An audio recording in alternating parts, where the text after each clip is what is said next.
right, what's up, people? It is Critical Mess. It is episode 23. That means it's our MJ episode. It's also a Christmas episode. This is the podcast where some dudes in the ad business rap about movies that critics and audiences do not agree on. I am Nick Honeywell. I'm here with Grizz Griswold and Brian McCullough. Producer Ben is here. Greet the people, fellas. Hey, gang. Hey, what's going on? It's Brian McCullough. I just want to change my answer to a previous icebreaker. Best plot twist of all time is not 7. I forgot about The Matrix. No, I'm just kidding. Got it. Not The Matrix. Found it. It's a movie called Come True.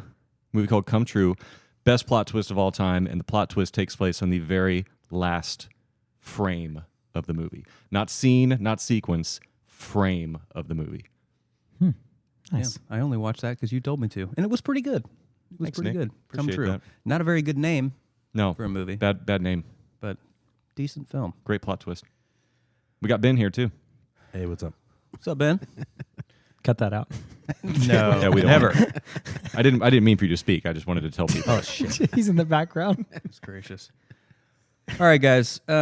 It's at this point in the show where we typically do an icebreaker, so we're going to do an icebreaker right now. And it's a pretty easy one, I think. Just the first thing that comes to you here, guys. Once again, no wrong answers, but I just want you guys to deliver one of your favorite lines of movie dialogue. Grizz, go first. Yippee-ki-yay, motherfucker. It's one of my favorite lines in any movie. And All I right. just watched it recently, so. Well, obviously that gets my full Yeah, I approval. fully approved by Nick, I knew. But Yes, I guess my gold stamp. Here's mine. Mr. Anderson. classic. Very good. Very good. All right, I'm going total cliche because I just watched this movie.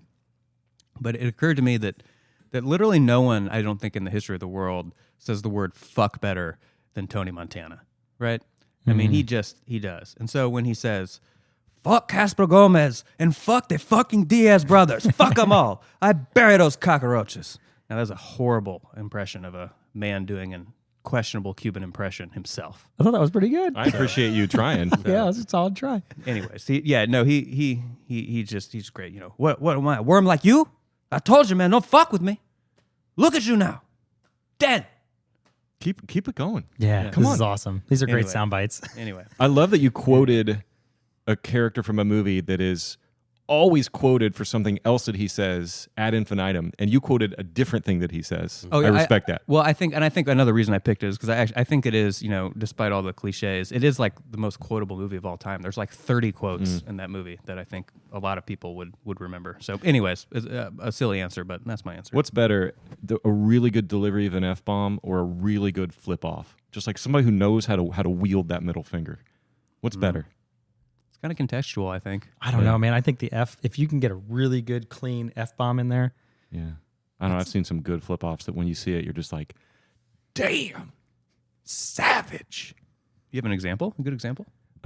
Here's a good one. This is a funny one. I don't know why this one came to me, but Office Space, when Mike Judge is like talking about the flare and then Jennifer Aniston quits, she flips him off. And he's like this. He's like, puts his hands up like defensively. That's a great flip-off. That is right a good there. one.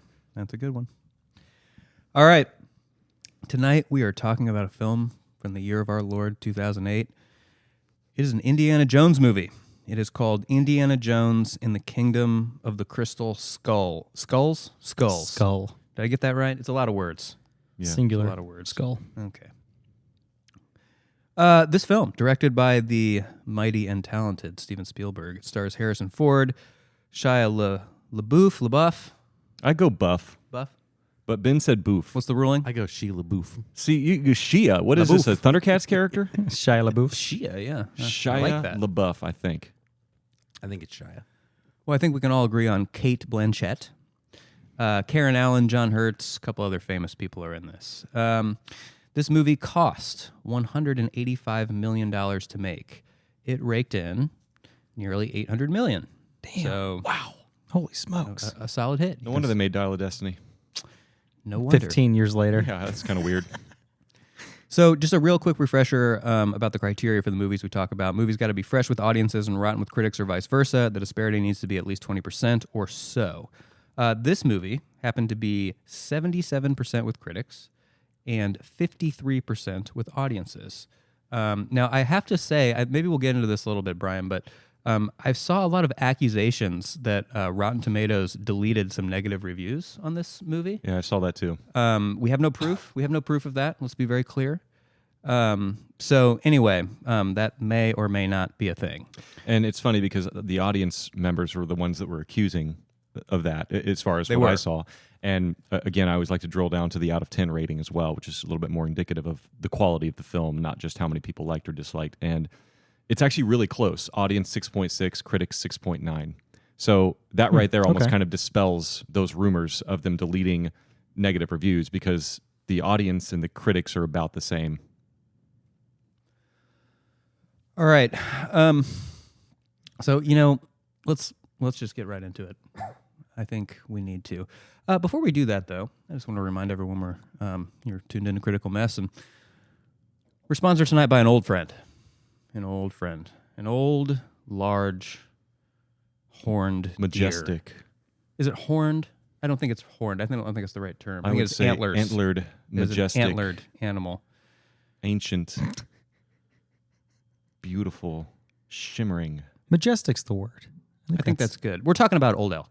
And we're not talking about any old elk.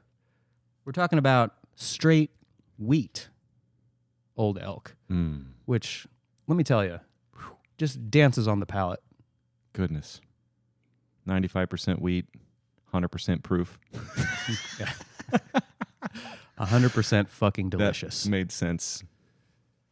All right. Now that we've embarrassed ourselves, let's get into it. Okay, guys. When did we first see this movie? Did we all see it in the theater when it came out, or when did we see it? Oh, yeah. This was Absolutely. like Phantom Menace. I was there day one, ready to go. Yep. Yeah, we all waited 20 years or 19 years Yeah. between Last Crusade and the release of this one in 2008. And then how many times subsequently have we seen this? I think I've seen it a handful of times maybe throughout the, 15 years? So, yeah. One time yesterday. So twice total. Yep. You and I are in the same boat. Dare we rate this? I want to hear your guys'. I'm excited. So I want to hear it. Do it. I'm excited to rate this. Man, this was a weird one. My rating kept dancing all over the place. When I first watched it, I'm sitting there, it's 20, 30, 40 minutes in, and I'm going, whoa, this is way better than I remember it being. And boy, it just tanked after that. And then when I sat with it and slept on it and thought about it, it's just not a lot there. I also, before I say my rating, I really contextualized it. Raiders and Last Crusade, I know I could probably quote those movies start to finish. I can't even tell you how many times I've seen them. They're both in my top 100. They're both in my top 20. And Oh, wow. Last Crusade is the best. Raiders, right there with it. So what I did was I watched Dial of Destiny, which is number 5, the one that just came out, and then I watched Temple of Doom, which I've only seen a couple of times, and Crystal Skull. So I wanted to kind of get some comps there. And after doing so, Dial of Destiny increased my rating for Crystal Skull because Dial of Destiny is such hot garbage. It's not. It's pretty rough. It's terrible. Crystal Skull, much better movie, but still at that, I'm going to give it a 36. Okay. Respectable 36 out of 100. Nick, what do you got? I'm going with a 9. Oh, Whoa. we officially Brutal. have the lowest ever rating of a Brutal. movie on Critical Mess. 9er. Okay. Like out of 100? Yeah, may as well be out of 1,000. It wasn't quite good enough to get a 10 to hit double digits. But yeah, I'm giving it a 9. Okay. Damn. I felt a little harsh on my 36, but you justified that a little bit See, there. So. I don't feel bad at all being on the complete opposite side of that spectrum. So I gave it an 84. Higher than gosh. critics at, 77 you said? I just really enjoyed this movie. I felt like it was just back to form for what I loved about, and I also agree with you, Brian, the whole ranking of Last Crusade being my favorite and then Raiders being second. And I put this one at third as favorite because I just really enjoyed it. I thought it just, I don't know. We'll get into it. You but, said, okay, how many points did you say there? 84. 84. What's 84 minus 9? 75. 72? 75. 75. Okay. So 75-point disparity. Are we ever gonna? I mean, are we ever gonna beat that? I don't know, but you guys, absolutely not. if there are not great arguments and disagreements tonight, I'm going to be pissed because like that 75. I mean, we're throwing punches tonight here, people. And Coming in sadly, hot. I feel irrelevant. I won't let this Christmas gift you gave me, Nick, get in the way of being nice to you. Oh, please don't. No. Can I ask a real quick? And by the way, I respect that rating. I'm not, I teach Eat their shit, own, Brian. and no, I totally, I do. But and I'm not. I mean, nothing by this. I'm just very curious. A real cursory, quick out of 100 rating for Last Crusade and Raiders. Oh yeah, I mean, Last Crusade, it's well into the upper 90s for me because it was just so enjoyable. And then Raiders, I watched also this week. That's got to be in the mid upper 90s as well. So okay, good. Those are just that's high, consistent. high. Then, if you were to say like 85 or 86, I would have been a little bit worried. No, but I mean 84 is tough for me to put it right at that. I don't think I could have gave it a single point more. Okay. So. Yeah. Last Crusade's 100. Raiders is probably also 100. Those are two just. I mean, high. You're not 90s going to match sure. those movies. Yeah. They're both perfect. Okay, so we've got some disagreement between, obviously, amongst ourselves. We've also got some disagreement among the critics and audiences. So I want to talk a little bit about why we think those two groups disagree, and then let's talk about some of those reviews. First of all, I have to just be candid, and I'm surprised this movie is rated so high critically. I truly am. I am too. I am not surprised, and I feel like a lot of critics. This is just my point of view, but felt obligated to give Steven Spielberg a good rating because he is Steven fucking Spielberg.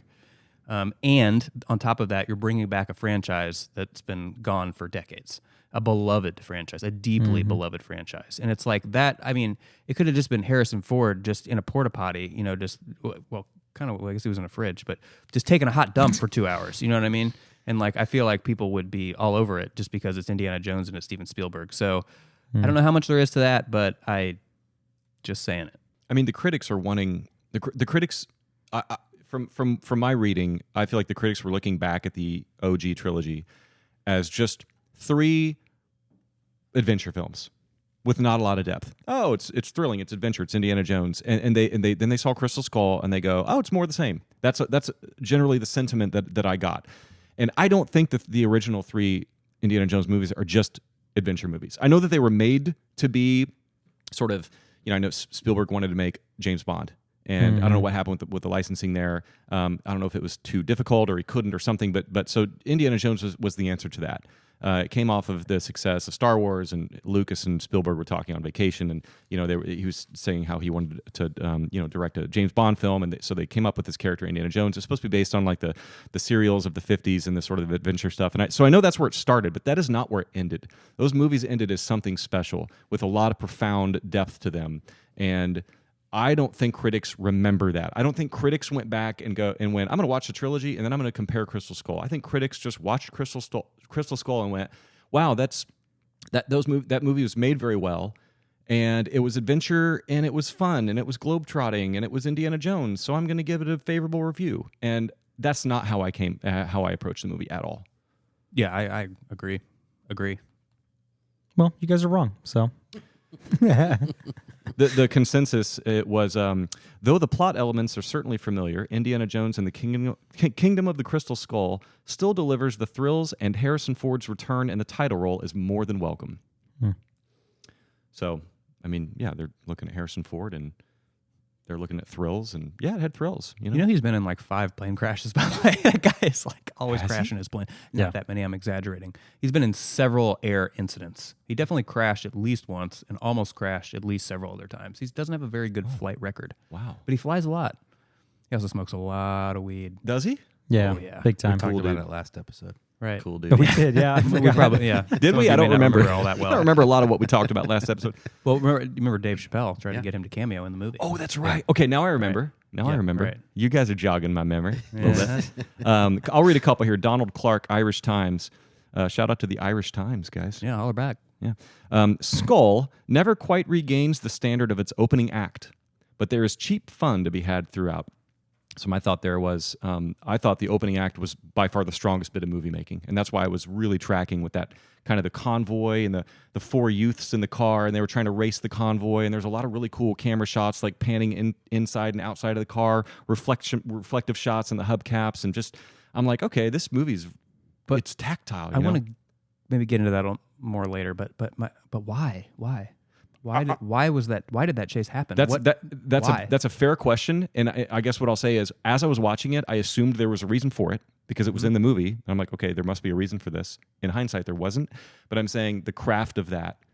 And that whole sort of 50s set with all that was good. It felt good. There was a reason. The reason was to show off, which they did, and Spielberg did a pretty good job of it, I guess. Okay. But to me, that is zero substance. Right. No, I totally agree with you. I totally agree. But I guess I thought it was the best just craft. Yeah, I don't know. I think it's just one of those. It's a quick intro scene. It was less than a few minutes maybe before they roll into town or whatever. But the funny thing that I came to realize was the entire time they're racing and the convoy's trying to chase after the cars racing, you have Indy in the back of that car the whole time, just being dragged along with Russians. Yeah. I just thought that was funny. You don't realize it till later. You don't realize it till later, but can it's just we funny. talk real quick? Can I ask around the room real quick? What's the best? Because Indiana Jones is sort of known for the cold open. So in Raiders, you've got that awesome, just Alfred Molina jungle temple, thing. In Temple of Doom, you've got a little more of the James Bond coming out with the sort of Kate Capshaw and the sort of musical production, and then you've got in Last Crusade, you've got Young Indiana and the whole train thing. Yeah. How does this cold open compare with those three? It's so much more intense. This one is? Yeah, I think so. Just because it was just one thing after another. And I think, and with Dial of Destiny, they had that long 24-minute long intro scene. This was no different. This was just like... Refresh the listener's memory on Dial of Destiny's intro scene. Dial of Destiny, for people that don't know, is Indiana Jones 5 that came out last year. They de-aged Harrison Ford and they put him in Nazi Germany in World War II, right? By the way, we spoil movies on this podcast. Just FYI, we're spoilers alert. I know, but since we're referencing intros and I explained what the other three were, I just want to make sure we had that context there. We all thought it would be good to think about the entire franchise in context of this one movie. So going back, I think one of the things that I noticed was this one just took a lot more risk when it came to like just set piece after set piece, because then you have them driving into the base. You have Indiana Jones, the quick hat dropped on the ground, and then him thrown out of the car. I loved that shot of his shadow against the sunset, against the car. I thought that was just really cute. It was fun. It was like just great intro to Indiana Jones. And then they go into the building, which was Area 51, the storage containers from Raiders, right? Yeah, it shows the Ark. Yeah, it shows the Ark as a nice little nod. I don't think it was needed, but it was fun. I think them just showing the warehouse was cute. That was total fan service. Yeah, total absolutely. Fan service, think about all these movies, one after another. It's all fan service to the next thing. But I think it was fun because then where'd they go from there? They fell into the little hidden room with the glass ceiling. Yeah, and then they get launched on the rocket, and then he's in the desert and he finds the town, whatever. So yeah, I guess all that to say, so you're actually saying that the opening of Crystal Skull is one of the better opens. No, I didn't say that. No. Okay, just more intense. You said, right? I just think it was more intense than the other ones. Yeah, it was definitely more like set piece after set piece after set piece. Which I mean, I don't know if that's just for a new audience that has a shorter attention span. I don't know why they chose that, but I still had a lot of fun with this movie. Obviously, I think there was a lot of enjoyable things that just made me smile and enjoy this for an Indiana Jones film.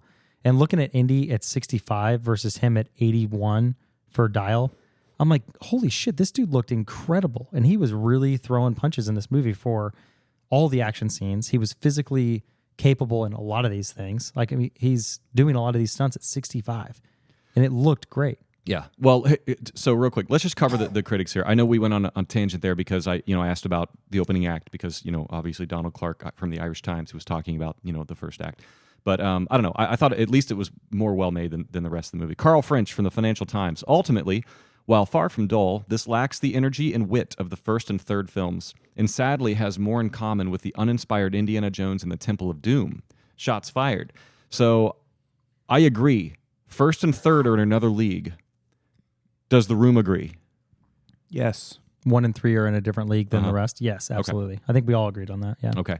Richard Roper. There's nothing but entertainment value here. My question of the room, is there anything else but entertainment value? Who said there was entertainment value? I did. I set that one up. It was outrageously enjoyable. I'll be curious to know throughout the rest of this recording what beyond entertainment value there was for you. And for me, I gave this almost the exact same rating I gave Half Baked.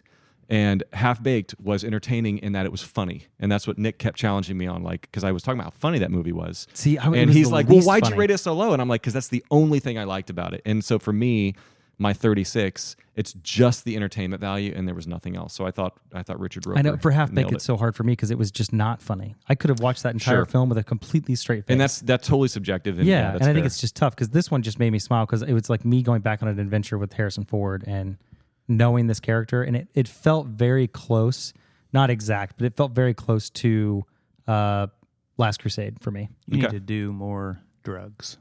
I think so. Obviously, yeah. They heighten life. And I'll read a couple more here, and you'll notice none of these are glowing, and I'm not cherry picking. Yeah. I actually, I'm going to throw in a couple after you're done. I think I'm only reading fresh reviews here, but they're not lambasting the movie. They're not glowing either. But I think the through line here is twofold, which I'll come to in a minute. Renee Rodriguez, Miami Herald.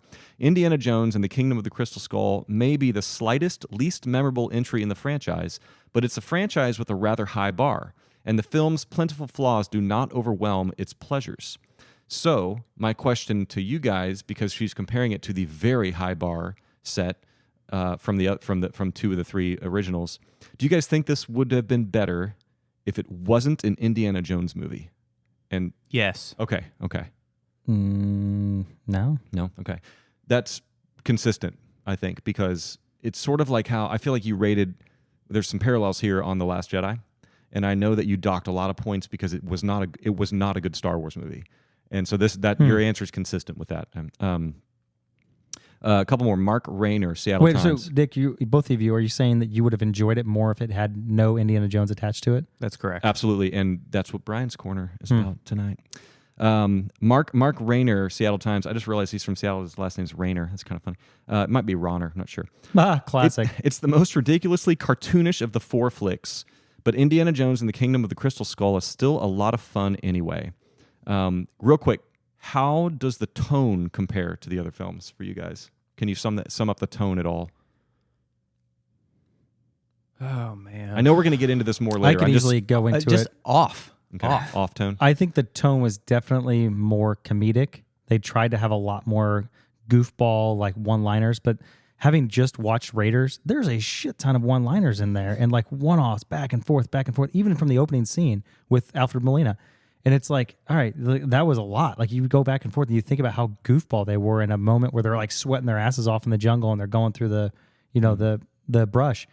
I don't know. I think it was just a lot more comical. It definitely was more. So you'd put this tonally similar to the first ones? Yeah. I agree. I don't know. I think I would put it tonally closer to Last Crusade.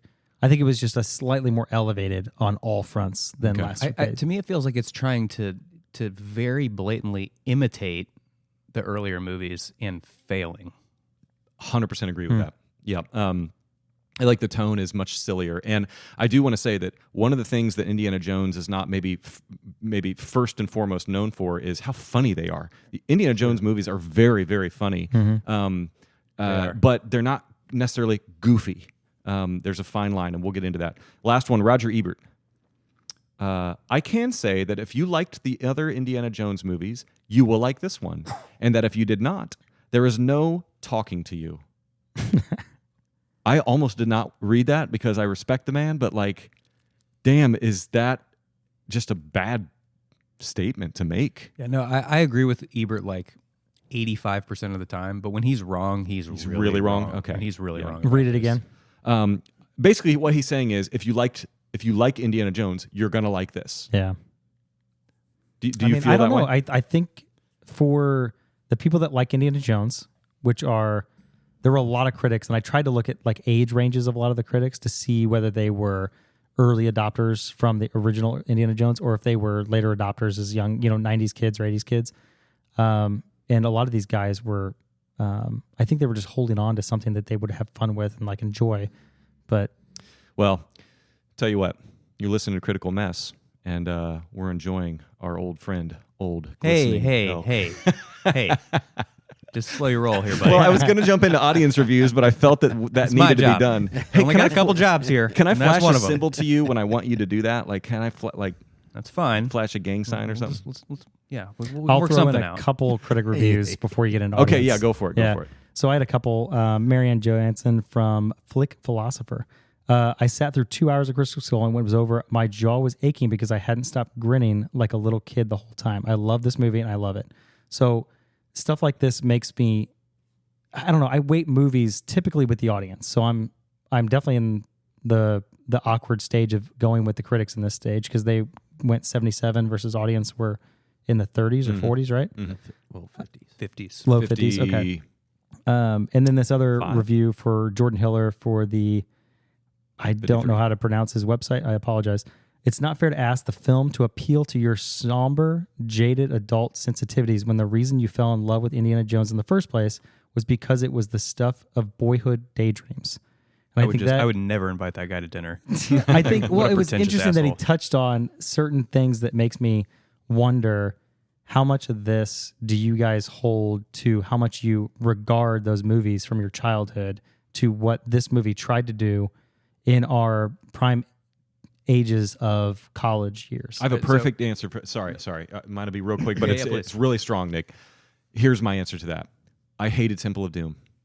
I watched all 3 movies when I was a kid. I've only seen that like once. So yeah. I hated Temple of Doom, and so to me, right there showed some level of discernment, even as a kid, that I wasn't just eating up whatever slop adventure, But still, 2 out of mine 3 cart films, roller coaster, heart out of the chest. Like I should have liked that movie, but I hated it, and I think that showed some discernment. So I'm going to answer. I don't think that's the reason. Yeah. But you still have almost 100% rated for number 1 and number 3. Oh yeah, because they're we're not going to talk about that tonight because it'd take forever. But those I could wax poetic for hours on either of those movies. Yeah, I wonder. It's so hard because we're all jaded when it comes to those movies from our childhood. I think it's tough. I want to say something about that actually because I do not really have nostalgia glasses for this movie all that much. I did not have a big affinity for this movie growing up. I probably saw. I'm sorry. Excuse me. It's the original trilogy. Okay. Yeah. Is what I'm talking about here. I saw them all probably one time and didn't like. I thought they were fun and fine, but they weren't like it wasn't like Star Wars or like something that really resonated with me. And I, since probably in my teen years and college years, watched those earlier Indiana Jones movies again and really developed some affinity for them then. But I just want to point out that it's not like I was hugely let down by this movie because I had this great expectations from all the nostalgia I had as a child for this stuff. I really didn't have it. Okay, that's good to know. My memory is so short that I forgot all 3 of the movies before I went and saw this, and I still enjoyed it. So, one last review is it was rotten. So you sense that if Lucas Oil, you sense that if Lucas had his way, Harrison Ford would be having measured Shia LaBeouf's midichlorian levels at some point in this film. So just a fun. I don't know what translate that for us. It's what just does a 5 out of 10 review. So it just talks about how if George Lucas had his way, he would just make more and more references back to the originals. What is midichlorian? Do I clean my sink with that? Midichlorians from Star Wars. Yeah, no, I know. Yeah, you got just that. Just joshing. Anyway. Hey, Nick, here's your gang sign. Oh, you're listening to Critical Mess. Wait, how do you do that? This is what are we talking about? We're talking about The Kingdom of the Crystal Skull Singular. It's an Indiana Jones movie, I guess. Grizz is here. Brian is here. Ben is here. And we're chatting about reviews right now. Oh, and we're sponsored by Old Elk Whiskey, which is just fucking superb. And that's all you really need to say. Man. So, all right, real quick, audience reviews. And it's interesting because I remember when I first saw this movie, what I hated the most about it was the lore of the Crystal Skulls. I just hated that. And I remember just like writing the movie off completely. I went back and looked at my rating, and it was a 0.5 star out of 5. This time it was a 2 out of 5, so a little bit different. But I remember being very turned off by that. But I noticed I don't think any of the critics were harping on that. The critics just took it. The critics were just like, yeah, whatever the lore, which that's fine. So that was an interesting observation that I had mentioned previously that I was going to call out. Another one was that like I said, I don't feel like they clearly remembered or knew what the Indiana Jones movies were from the beginning. I think that they were much more just like taking this as a single movie. Audience is a little bit of a different story. Ben B, 5 stars because they kill Mutt between this and the next one. This movie was so lukewarm that they had to kill the character they were trying to launch. Should have let Indy be a trilogy. What'd you guys think of Shia? Real quick. You mean Mutt? Mutt. Yeah, horrible. You didn't like him at all? Hated him. Okay. Grizz? I was indifferent. I think this was definitely at the tail end of his like awkward squealing stage of being in action films, and he definitely did a lot better in this, but I don't think he was strong in it. I liked him. I thought he added to the movie. I liked him. Rayo Disol S. Well thought ideas, poorly executed.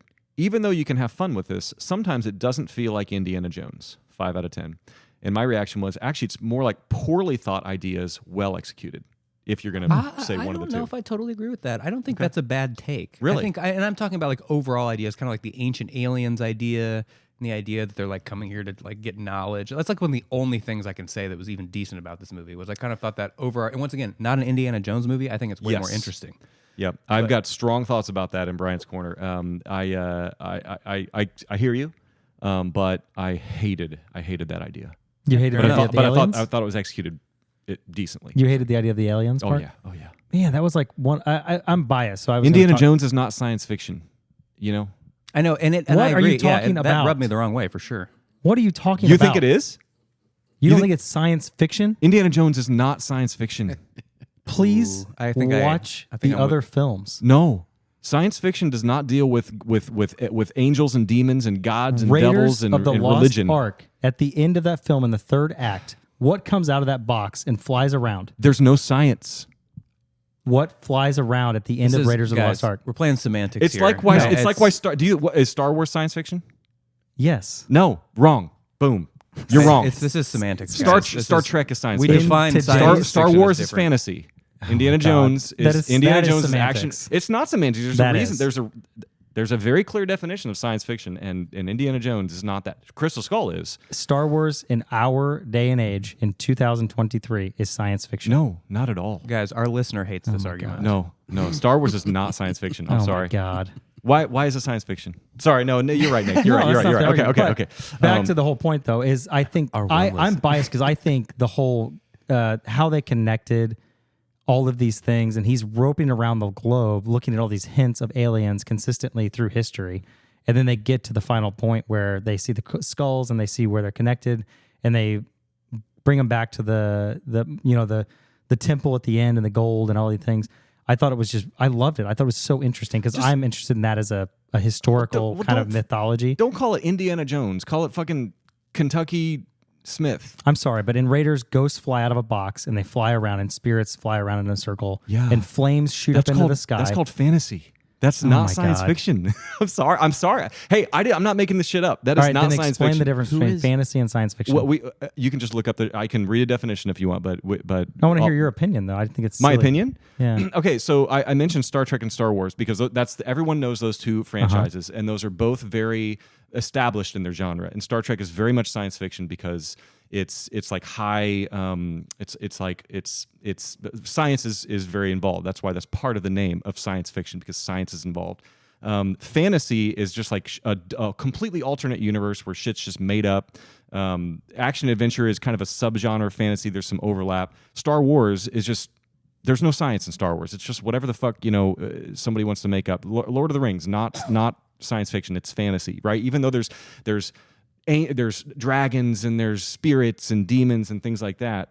That's not science fiction. So I would say likewise, Indiana Jones is not science fiction because it's dealing with religion is the biggest part of it. It's religion. It's the Christian religion. It's Yahweh. It's the Ark of the Covenant.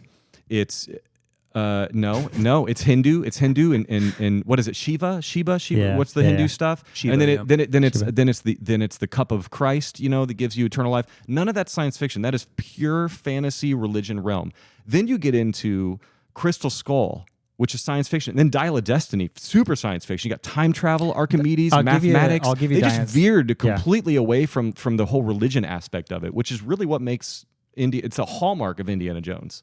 I think that's tough. I don't know. I have a really hard time discovering the difference between science fiction and fantasy because I feel like in 2023 we drive cars, we don't drive flying spaceships, we don't drive, We're not traveling interstellar travel. That is science fiction. That is fantasy. That is something otherworldly. That is something that we cannot achieve. And we are watching films that need to fake it and show that to us. All right, let me just read the first thing I Googled here. Science fiction usually has a scientific premise at its core. For example, Jurassic Park, a novel by Michael Crichton, explores cloning. While science fiction draws on and extrapolates from what we know about reality and science, fantasy invents what does not and likely could not exist in our reality. But I think we've had things that could happen where there is quote unquote alien life outside of our galaxy. And I think that's science fiction. Guys, as the moderator of this show, I need you both to shut the fuck up. All right, here we go. As the moderator, I was of the waiting show. for that. Couple more audience I think reviews. it's hard though, because you look at this as like this, you know, it's otherworldly is what I think of it. That's a word that I wrote down that I just think it's something that is not of this world, that they're trying to connect to history in some way. I just thought this is the most creative way that they attached it, because there's a lot of discovery and things that point to things outside of this world or outside of our human control that explores alien life and things like that. Yeah, but aliens are part of the universe, right? Correct. So Guys, that's- we got to move But on. it is That's a something fantasy. we if got to you- stop talking but about they're this. a No, I fantasy. fucking feel passionately about this, and I'm going to call it out. But this it is is a just fantasy. a silly It is- argument. It is it's not real. Like that, they're not. We don't have beings like this. So you're creating not. So things. Crystal Skull's not science fiction. I think it's both. It's fantasy and science No, fiction. I don't you think can't it's be one both. or the other. No, it can't be both. We're All gonna right. have to agree to impossibly disagree one or the on other. this. ZS, that's his name. Oh my God, never again. 2 out of 10. A man after my own heart, or woman. Pete. The first 15 minutes were good. The rest of the movie was garbage. They took one of my favorite characters and ran him into the ground. Just terrible. Mike S. The worst movie I've ever seen in a movie theater. Actually, I wanted to ask you guys, what's the worst movie you've ever seen in a movie theater? Kung Pao, Enter the Fist. What is the other magician movie that came out the same year as the Prestige? Illusionist. That I walked Ed out Norton? of that one. Okay. Yep. Sorry, I don't have an answer for that. I forgot. I to had think an of answer one. for it. Look at me. Grizz, nice, man. I think if I get you worked up, Yeah. it starts to. All right, real quick. Graham W. A solid first hour that quickly evaporates into silliness and tedium. Thoughts on first half versus second half?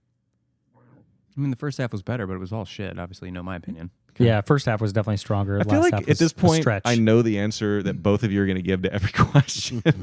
All right, last one. Vinny Renzi. Uninspired film that nobody asked for. Weak plot, weak writing and execution. Please, Disney, consider selling Lucasfilm. Stop ruining the classic films of the past. Is Disney ruining everything? Yes. Yeah. Yes. We all can agree on that for sure. All right, guys. That's our reviews for this evening. So can I tell you guys a quick story here? This is really pretty special.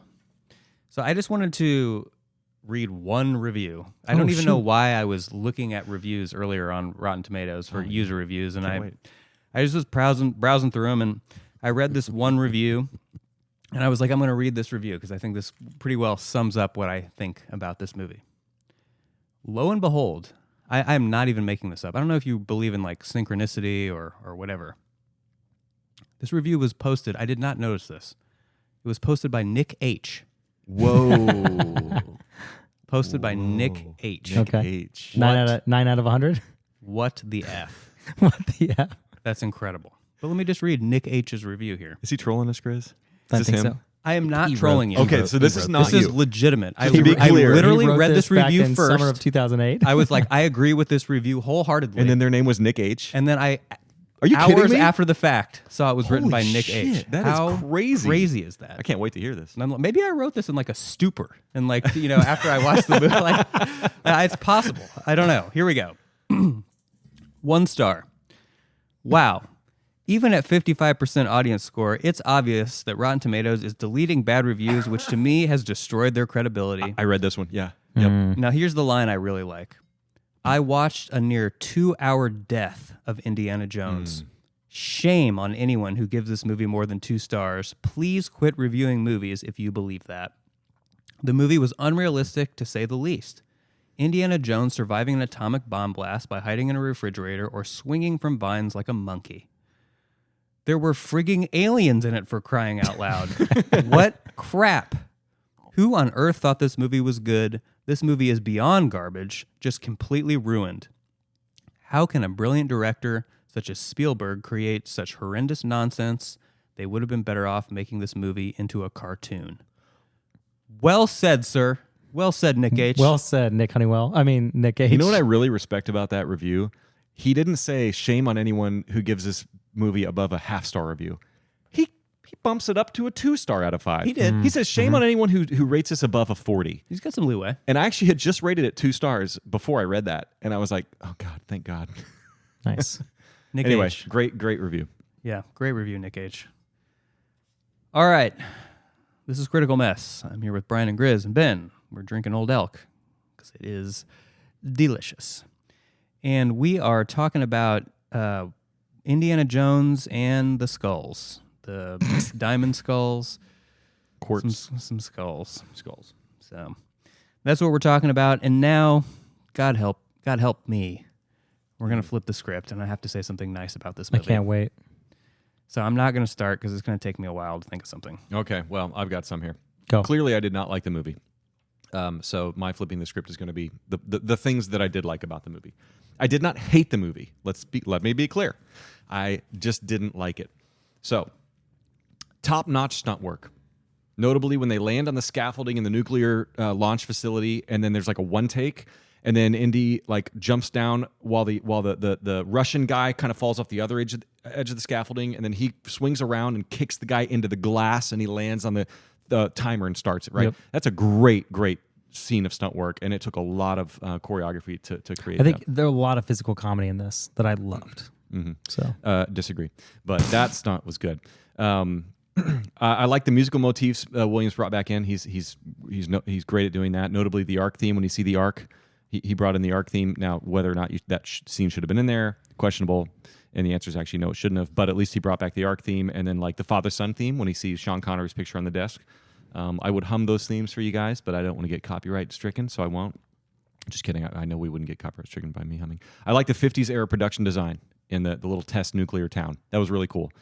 The diner greaser fight scene, tonally off, but it made me laugh. It gave me a chuckle, and I really liked it. And it belonged in a different movie, and it would have been great in a different movie. 2 more. It was a well-made movie. I keep saying well-made. The sets, costumes, cinematography, stunts. It was very even dare I say even the CGI for the most part was high quality. And Nick said what the budget was, $180 million, so you could see it. I mean, it was. I think we were talking before recording. It was shot on film. It has a great look to it. Just good quality. They spent a lot of time making it and crafting it well. And then the last one, the sand temple at the end with the stairs that were timed as they were going down the spiral stairs, and they were all retracting into the walls. That's cool. yeah, I like it. I'll sandwich this by going negative for you, Nick. So for me, I think the few things that really did not sit well with me was they went too campy with it. I think they went too far with the funny. Even though I laughed at a lot of these scenes, I just think they went way further than Last Crusade, which I adore. And then the other thing that a lot of people talked about, I remember this being a huge subject, was Shia LaBeouf and how they tried to push him as the next Indiana Jones. This was a huge narrative when it first came out, how they were trying to inject Hollywood's number one man at the time, or number one kid, into older actors, removing old actors and putting in new actors. They were doing it constantly back in 2008. They did it with the Pirates movies and so on and so on. I think he was just fine in this movie. I think he was definitely better than he was in his teen tween movies. But he was just mid-level. I think he was good, not great, And then the last thing a lot of people talked about was the alien stuff and the CG. We haven't talked about CG at all, but the hard thing with this movie that I loved a lot, I think we all agree, was it was shot on film versus the newest movie was shot digitally. It looks great. The only problem is it looks so good until it immediately does not look good when you see that they've injected so many digital CG moments. The monkeys swinging, what the fuck? Why do we need that in this film in any way, shape, or form? I fully agree with that. It should not have been in there. It made no sense. And then I thought the eating ants was great, but the scenes all the way through it, you could have spent more time on that. But and then the final scene, the aliens, I think the hard part with the aliens is they just went so heavy on CG with it. And then up until that point, we're getting ready to watch a scene because we always watch the movie in the background where we're watching this or doing the podcast. They're getting ready to show the dead alien that they discovered from Area 51. And the puppet looks incredible. Like I want you guys to rewatch this and just look at this. The practicals in this movie were incredible. But like then at the end scene, the climax of the film, they show these fully glossed over aliens that are fully CG with these glowing eyes. Like why? Why would you go that far? I think they shot themselves in the foot with the premise of that being the premise. Yeah, I don't know. I think the premise was cool. I'm a sucker for like the whole alien mythology that's connected to Earth and that's connected to them always traveling here. I think that's really cool. Mythos and concept and idea. I think it's neat, especially for something globally because you see it everywhere in history. And I think Indy did a really good job of just kind of narrating that through the movie. They just fucking just shot themselves in the foot with how practical everything was, and then just going full CG with these huge set pieces. And I don't know why they did that. You know what they should have done? Sorry, Nick, I know you're getting ready to flip the script, but I just thought of this for the first time. You know what they should have done with this one? They should have gone hard instead of the Crystal Skull mythology, they should have gone hard into Egypt. Yeah, to the I pharaohs would have in been Egypt. even more in love with that. And actually, now that I say that, I'm realizing that probably the reason they didn't was because because the Mummy. No, because they hadn't really done that. The Mummy was coming out but right the Mummy, after that. No, the Mummy came. The Mummy came out before that. Yeah. And I feel like they could. Yeah, maybe that's why they couldn't. Because I'm trying to think of what do you do, that hasn't already been done, and Egypt would have been a cool like. I love Egyptian history. I think that would have been brilliant if they would have pulled that in there. All right, Nick, what'd you like? I will be brief. I thought the mythology, as we've kind of talked a little bit about, was good. I thought that some of kind of like the archaeology sort of references were kind of cool. They were like real references. Yeah. Like Vere Gordon Child, was actually a real archaeologist, an Australian archaeologist that was into Marxist archaeology. If you guys want to read an interesting Wikipedia article, or maybe not that interesting, pretentious. Anyways, and then the old motorcycles were cool. I guess those were fun. I'm proud of you, Nick. You're doing a really good job. No, I'm done. Okay, good. Yeah. That's fantastic. This is Critical Mess. We're talking about Indiana Jones and Kingdoms of some Skulls or some shit. And we have just finished flipping the script and are now on to themes. And I hated this movie so much that I'm just going to go first so I can just get this over with. I guess archaeology and like knowledge or something. Done. I mean, there were really not themes present in this movie. And that word themes is a little nebulous. It's like, what is a theme? It's. I think it's a thematic sort of idea or kind of through line that, it's like why the movie was made. What's the movie trying to say? And in this one, I think the movie was made for fans and to make money, and it did that. I guess there's some weak things that were in the movie, but I don't think that they were themes. I think that reconciliation, I guess, Indy and Marion, there's some reconciliation that happens there. I don't know. Greed is a theme. You remember the British guy? What's his name? He's like Jonesy, the guy that kind of turns on him. Terrible. Okay, just think about him though, right? It's funny. You remember the Mummy has the dude Benny, Oh yeah, right? yeah. Benny's he's Brit, greedy. Constantly going back and forth. And he go and like at the very end when everything comes down and crushes the light, and then he gets eaten alive, and he's like gets stuck because of his greed because he just wants to get all the gold. It's funny because there was the same situation in this movie, a room Same with a bunch of character. treasure. Dude, this movie steals from like 5 other movies.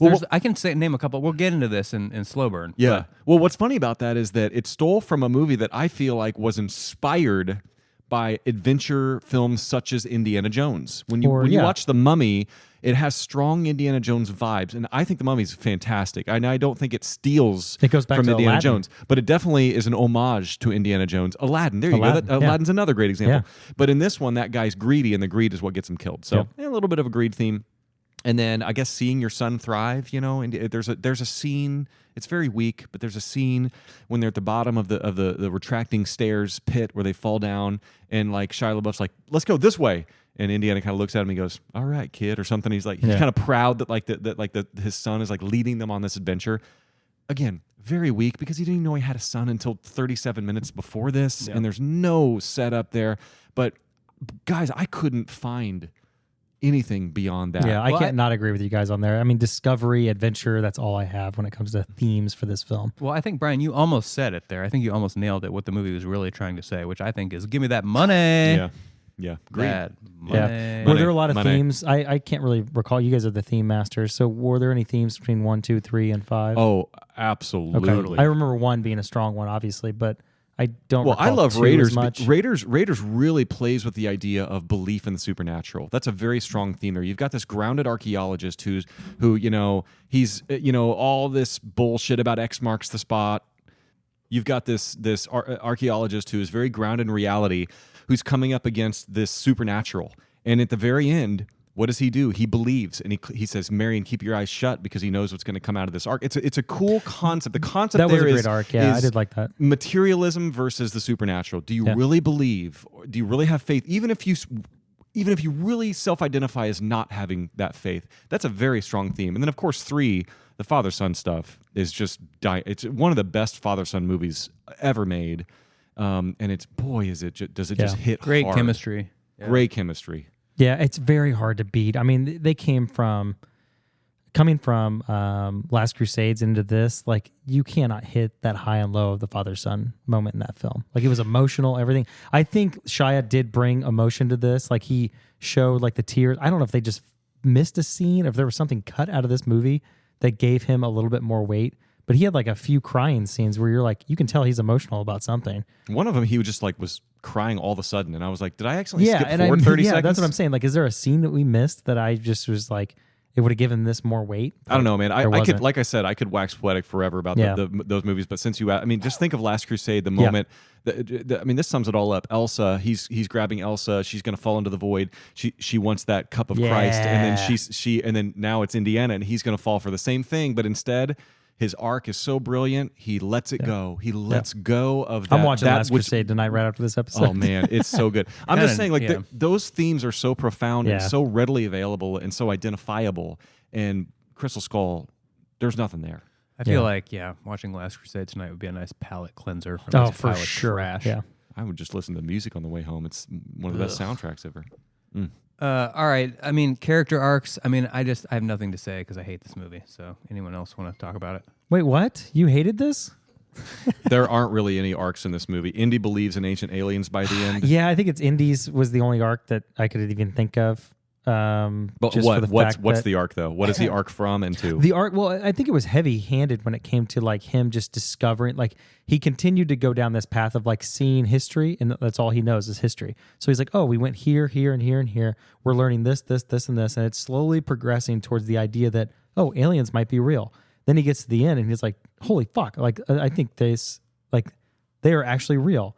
And then it's just they just went so overboard with it. I mean, the ship, the CG aliens, like I feel like they could have been a lot stronger and more powerful if they just would have, like, it was one thing they showed the dead aliens and stuff. Like I thought that practical effect was great. Like they could have just left it a little bit more ambiguous. Like it just, like me having a little bit more mystery to be like, and sitting at the end being like, oh shit, are aliens real? Like did they connect it to history in some way? And they just cut it off. They didn't discover if the whole thing would have just shot down into the earth or disappeared or something. That would have been more interesting to me. Here's my problem with that arc. We already had that exact same arc in Raiders. Raiders, the arc is where he believes in the supernatural, right? Last Crusade, it's a completely different arc. It's an arc with his dad and with a bunch of other things. We don't need to go back and have him re-believe in something unbelievable again. They've already done it. So, but I hear what you're saying. Yeah. That's it. That's all I got, Nick. So, I just want to give a quick shout out to our tasty sponsor, Old Elk. You know what I like about Old Elk? It's that straight wheat, boy. It's that straight wheat. That's what we're drinking tonight. 95% wheat, 100% Straight. proof. It's that straight 100% delicious. Yeah. Wheat. Wheat. Wheat. You could even also say wheat. You could. I like that. And however you say it, it's delicious. Doesn't matter how you say It it. doesn't matter. It tastes great. Anyway. What are we on to next? I think we're going to a special place. Super Going special. To I think a place that it's all of our hearts live in this place from time to time. It's a place that I'm not sure if Grizz just doesn't agree with that statement or No. doesn't agree with the fireball that he just tried to ingest. Grizz Oh just my took a God. swig of our surprise mid episode sponsor that busted out of the freezer, Fireball. Yeah, I'm gonna have to I wash think- it down with my chaser of Modelo. I actually think it's actually more of the thing is that Grizz is just really disgusted with Brian's corner, which is where we're headed next. Actually- I'm excited. Da-na-na-na-na-na. Hey everybody, welcome to Brian's Corner. It's a lot more tidy and sanitized and arranged well than last week. I feel like I saw some Clorox wet wipes. Yeah, everything's just been completely sandblasted and sanitized. We're all good to go here. Some hand sandy. Yeah, we are. God, and let me tell everybody, it needed it. Brian's Corner was a wreck last week. Good Lord. Man. Anyway, Brian's Corner is back with a vengeance tonight, and I'm really excited about this one, you guys, because we get to talk about Indiana Jones. Obviously, we've been talking about Crystal Skull and we've been sprinkling in the other movies, but I want to talk contextually Indiana Jones. What is Indiana Jones, right? It's something that's been in the zeitgeist for decades. It's so popular. You say Indiana Jones, everybody knows what you're talking about. It's people, even people who don't care about it or have never seen it, they know what it is. You know the font when you see it. It's got that font, you know, that it's so ubiquitous. We can all agree it has a unique feel. It's a very vibey, unique feel, right? It kind of spawns this sort of adventure feel. But I want to think about what gives it its essence and its identity, and then I want to measure Crystal Skull against what we think, or what I think, because this is my corner, what I think gives Indiana Jones its identity. Can I say real quick, because we live in Indiana, our opinions on this are much more important than anyone who doesn't live in this state. Absolutely. Totally. So, You know how many dogs anyway. in this state are called Indiana? Oh, that's true. There are probably so many. Mm-hmm. You're right. You're right. We are the authority on We are. this. So listen up. So I looked to the original trilogy because I think the original trilogy was indeed created as a trilogy. I think it was buttoned up. It was done. Last Crusade. That was it. They wrote it. They literally rode into the sunset during the ending Yeah. credits of that movie. Classic. Say what you want about Temple of Doom being made when Spielberg was going through the divorce. It was a dark time. It's a darker movie. Yada yada yada. But it still was an entry into this trilogy. Crystal Skull was not. Crystal Skull is an add-on. It's an addendum way later. So let's look at that original trilogy. I have identified 8 elements that I think give Indiana Jones its Indiana Jones-ness. Okay, and I want to hear for each one. First of all, real quick, do you agree that that's a cornerstone of Indiana Jones-nicity? And then I want you to rate Crystal Skull 1 out of 10 on how well it does this. Okay, so the first one. This is one we've been talking about. It's very important. Archaeology framed in the good versus evil paradigm. And so basically not aliens, not time travel with sci-fi elements or interdimensional beings or portals. We're talking Yahweh, Ark of the Covenant, Shiva, Hindu gods, the Cup of Christ, all of these good versus evil, the Nazis get this, the armies of the darkness will march all over the face of the earth, I think is what Sean Connery tells him when they're parked at the Berlin sign intersection. So archaeology framed in the good versus evil paradigm. Do you guys agree that that is very much the Indiana Jones kind of essence? The way you say it, sure. I think the hard thing is they just went a little too meta and they tried to go with knowledge. No, real quick, just this film. first answer, because I might be off. I might experience it differently. Do you agree that like when you think of Indiana Jones, is that something that pops into your head first? Archaeology, good versus evil, supernatural. Yes, definitely. Thank you. Yeah, Okay. I think so, yeah. All right. How well did Crystal Skull do with that on a scale of 1 I to have 10? to agree. They went far outside of that realm for this film. And I don't know if it's just one of those things where they were damned if they do, damned if they don't. If they would have just done the same thing over again, people would have been pissed. If they did something different, people were obviously pissed. So I think it's just a tough spot when they do these reboots. Like, you have to be so sensitive with it and take so much care with it. And I think in 2008, so 6, 7, when they're making this, they were not thinking clearly enough. What would you give it out of 10? What would a... And just to be clear, giving it a 1 out of 10 on just this one element doesn't mean it's a bad movie. It's got to be closer to 5 out of 10, Okay. maybe. Nick? Maybe like a 2. Yeah, I'd give it like a 2. Yeah. Number 2, this is a very strong one for Indiana Jones for me. A volatile love interest. Okay, that's a very key element that's been in the Indiana Jones movies. You got Marion in the first one. When they first see each other, they're fighting. They're in a fight. You know, I don't know. Yeah, Remember yeah. she In the smacks bar him or scene? she punches him or Right? something in Yeah. Nepal. Yeah. Yeah. The second one, you got Willie. You know, they're the whole time they're kind of at odds. They're fighting. You know, it's very cat and dog. Elsa in the third one. Elsa, like, you know, not only does she turn on him later, but they're like fighting as they're kissing. Remember that scene? That great scene Yeah. where she's like, I hate arrogant men, and I don't know. That's a key part of Indiana Jones to me. Agree or disagree? Oh, totally agree. And I'd say, with this movie, boring and forced too. Yeah. I mean, yeah, I think it was forced, but I think it was still cute because her acting in this was cute, and I thought it was sweet that she just kept looking at him like, oh, I remember why I love this person. I think 0 because they're fucking old and there's no chemistry. There's It's no, all fake. Again, another It 5 out of feels 10. so I don't know fake. what else to say about and I it. think Grizz, you said it. Damned if they do, damned if they don't. They're making this movie already. He's this old. You can't do that anymore. You're not doing the love interest stuff. Unfortunately, you lose that aspect, and I think that's a very strong part of Indiana Jones. And I felt like she was way more into him than he was into her. He Yeah. was just kind of like, Absolutely. all right, Yeah. man, like, okay. Like when Absolutely. she kisses him at the end at the wedding, and he's like, she's way into it. And he's like, I'm not even sure what I just did here. He wasn't forced in. All right, how about this? A very relatable and human hero. So the whole making, I'm making this up as I go. You know, he's always getting hurt and injured. I feel like Indiana Jones, he's like a hero, but he's very human and relatable. What do you guys think about that? Is that strong for you? I Still mean, I strong. think the other movies do a lot better job of it. I give this one like a 3 on that. I mean, part of it is just because I just am not buying this fucking geriatric just knocking out all these people, all these soldiers. I'm not buying it. Sorry. As we watch like the most physical fight he has with the Russian soldier in the ant hill area. Well, this is like half the movie is him just comically punching people. Well, and there's too many close calls. He's getting lucky and escape. And Dial of Destiny is even way worse when they're on those rickshaws and he's See, like this is jumping what I'm across. talking about, like the physical acting of him here and like him just beating the fucking shit out of each other with this Russian. Okay, that scene right there was a good one. He's getting beat down. Yeah. These ants are surrounding them.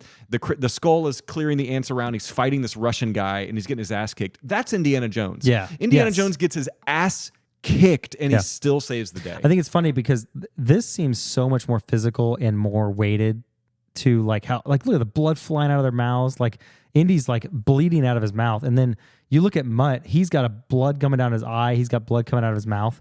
Like, I think they were very physical in this versus Dial, which I'm was sorry, but he just pounds the shit out of this guy, and it's not that interesting. yeah, it's not. It just Let me give you where this is better done. Raiders of the Lost Ark, the fight by the airplane where he's punching that huge Yes, dude. much better. And he's getting his ass kicked, and he gets lucky through some clever writing where the propeller blades kill the dude. There's nothing So- that makes me believe this there's nothing- 45-year-old so- Russian soldier can't just beat the shit out of this 65-year-old to go with the Thank you. mythology of Indiana Jones. There is a wild theory. I don't know if you guys have heard of this, but like after he drank from the cup, he now has some type of physical abilities. Oh, And I read this a few times in multiple reviews and multiple readings and multiple back. Like, I think it's don't know fine. if- I don't think if I'm I think buying it's I didn't read forced. the comic book. Yeah, exactly. I don't think it's. But I had to think about it. And Aren't you mention it. hearkening back to the he drinks out of the chalice that Yeah. it gives you Yeah, eternal life? Yeah. But then why does he get old and die? I don't know. You can't. Don't try to bring that continuity into it. Don't try it, Grizz. No, Sorry, not. guys. I'm just stating what I've read. Anyway, another one. Like I said before, Indiana Jones is very funny. Okay, it's very funny. It's not a comedy, but it's funny, and that speaks to the tone. So the humor and the funny predicaments, and I'm not talking silliness. Okay, and here I'll give you an example.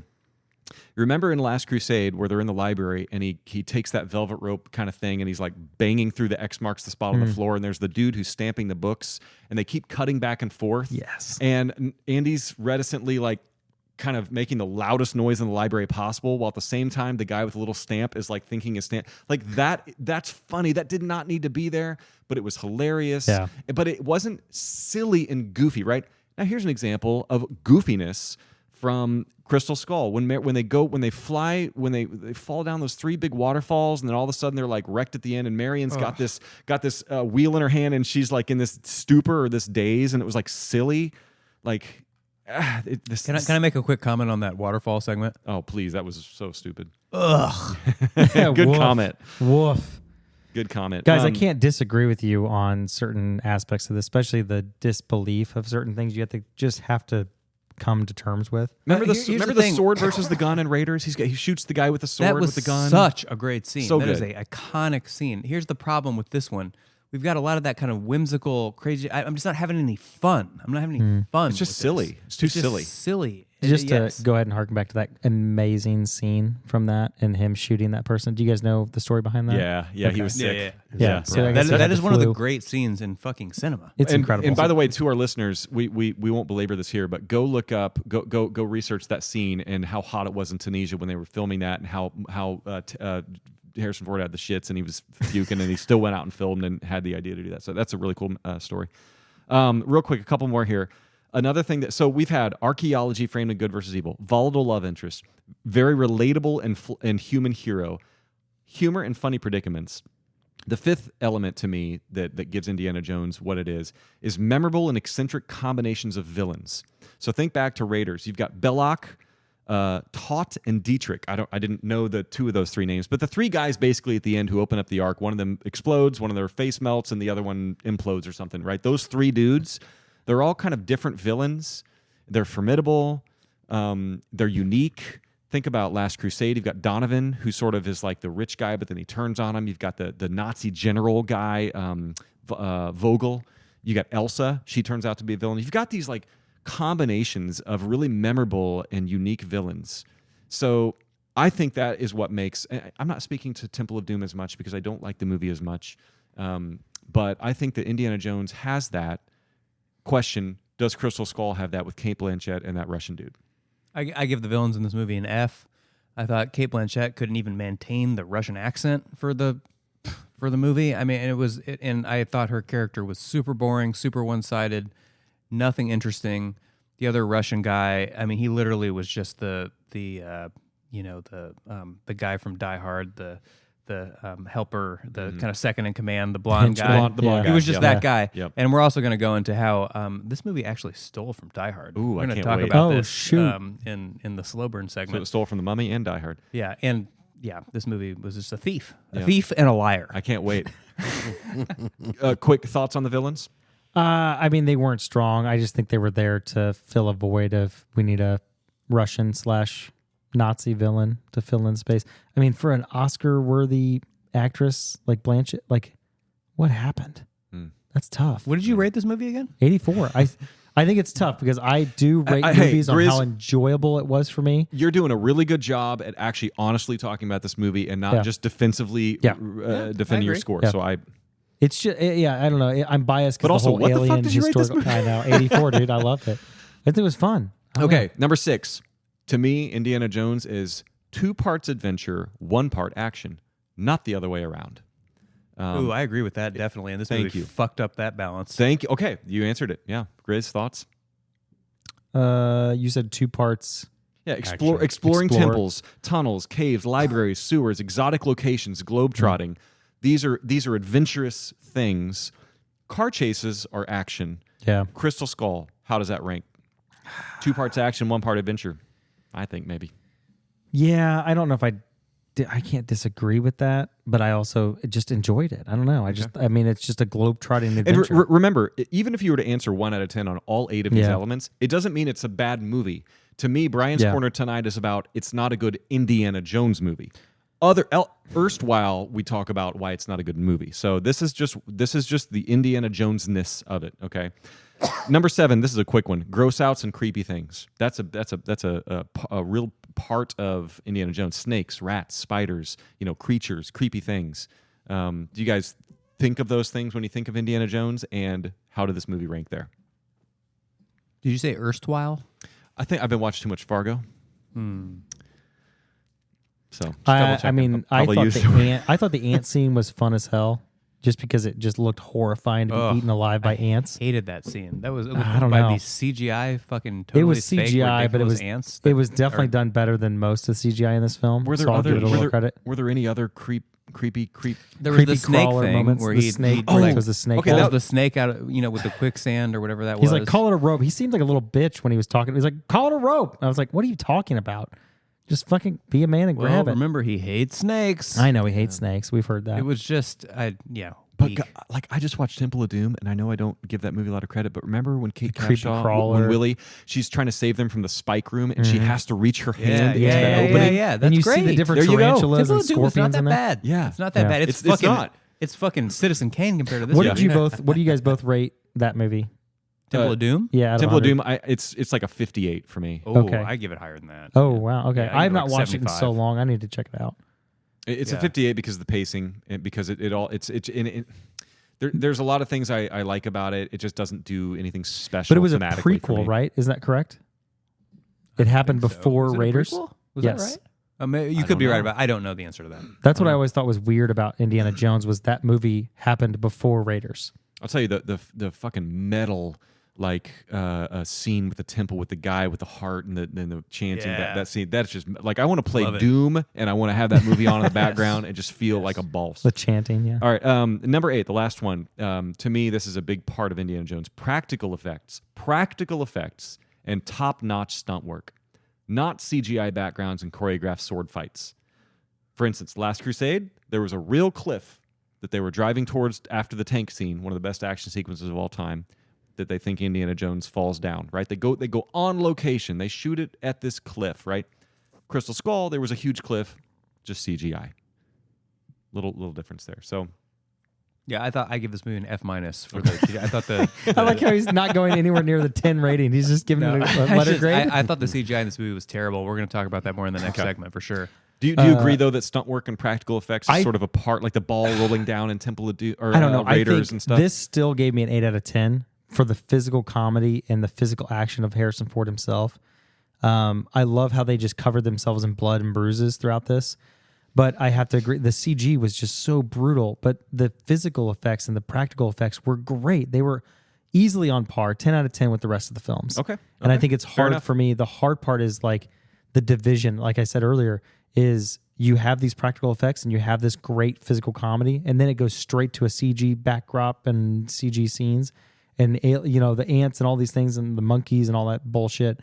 But it's so that I think that's what is hard for people in this era, 2006 through 2011-ish, 14, where they had this crazy hard time. There were a handful of films that did it really well, but most of them had a very hard time blending the two together. And I think it's just a weird time in history of movies that we Yeah. have a hard time with. Yeah, and I guess we're getting kind of off because we're talking about CGI and stuff. But I guess I was trying to think of stunt work. I mean, if you've ever been to Disney World, you've seen the Indiana Jones stunt spectacular. There's a stunt show. It's all there's a lot of really top notch stunt work in the Indiana Jones movie. There's a lot of innovative things that happen during the filming of the movie. So anyway, yeah, there you go. Those are the 8 things that to me, like you put those 8 things together, you've got an Indiana Jones movie. And a lot of those were missing from this movie. So I think Brian's Corner tonight, thank you for joining me, was really exploring the Indiana Jones-ness of this movie. And I think we've agreed that it wasn't the most Indiana Jonesiest movie of all time. Thanks for joining me. Suicide's coming up in half an hour. I don't plan those outros. They just- Thanks everybody for joining us in Brian's Corner. Okay, Oh my God. this is Critical Mess. I'm here with Brian and Grizz and Ben. Suicide We're is a sponsored drink. by Suicide. If you need any clarity, is where you combine Coke and Pepsi and Dr Pepper and Barks root beer and red cream soda and all the High C, all those things, and you make yourself a tasty treat. But if we're talking about other Speaking of tasty tasty treats, we are sponsored tonight by Old Elk, and I want to give a special shout out to Greg Metzi. He's our master distiller over at Old Elk. His name's on the bottle. Thank you. Appreciate Thanks, it, buddy. Greg. Greg, you make good stuff. man, out of Colorado, just the goods. It's that straight wheat whiskey, and the thing I like about Old Elk the most is it's 100 proof, bitch. Yep. Yeah, it's not that 40 proof Garbo. No. It's You know what's 100 great? proof. You know what's great about Old Elk? You want Old Elk up on your shelf for people to see when they come over, and you also want it on the counter open to drink. You want it both places. You know what I'm saying? It's And like a a great trophy. visual bottle design. Yeah, it's really Beautiful. good. The thing I like the most about Old Elk is it's the kind of whiskey that you would just kind of maybe drink on a weeknight if you're just maybe having a quick cocktail. You're watching yourself a Steven Seagal movie, you're having a good night. Yeah, And man. you just need an old fashioned to just kind of get you Just through picture it. Nick in his underwear at Right. home. Well, sipping a lot on of people would like to picture that. I would also celebrate like a momentous watching occasion a with a Seagal lot movie. too. But it's also the bottle you break out when the family's in town, when Yeah. your friends are around, when you need just something really delicious to sip and to just enjoy amongst friends. Yeah. Agreed. So Old Elk really just toes the line. In fact, I might go so far as to say is it's the perfect whiskey. Might be. It's the last crusade of whiskeys. Ooh, close to 100. Is 100. Very close It's to 100.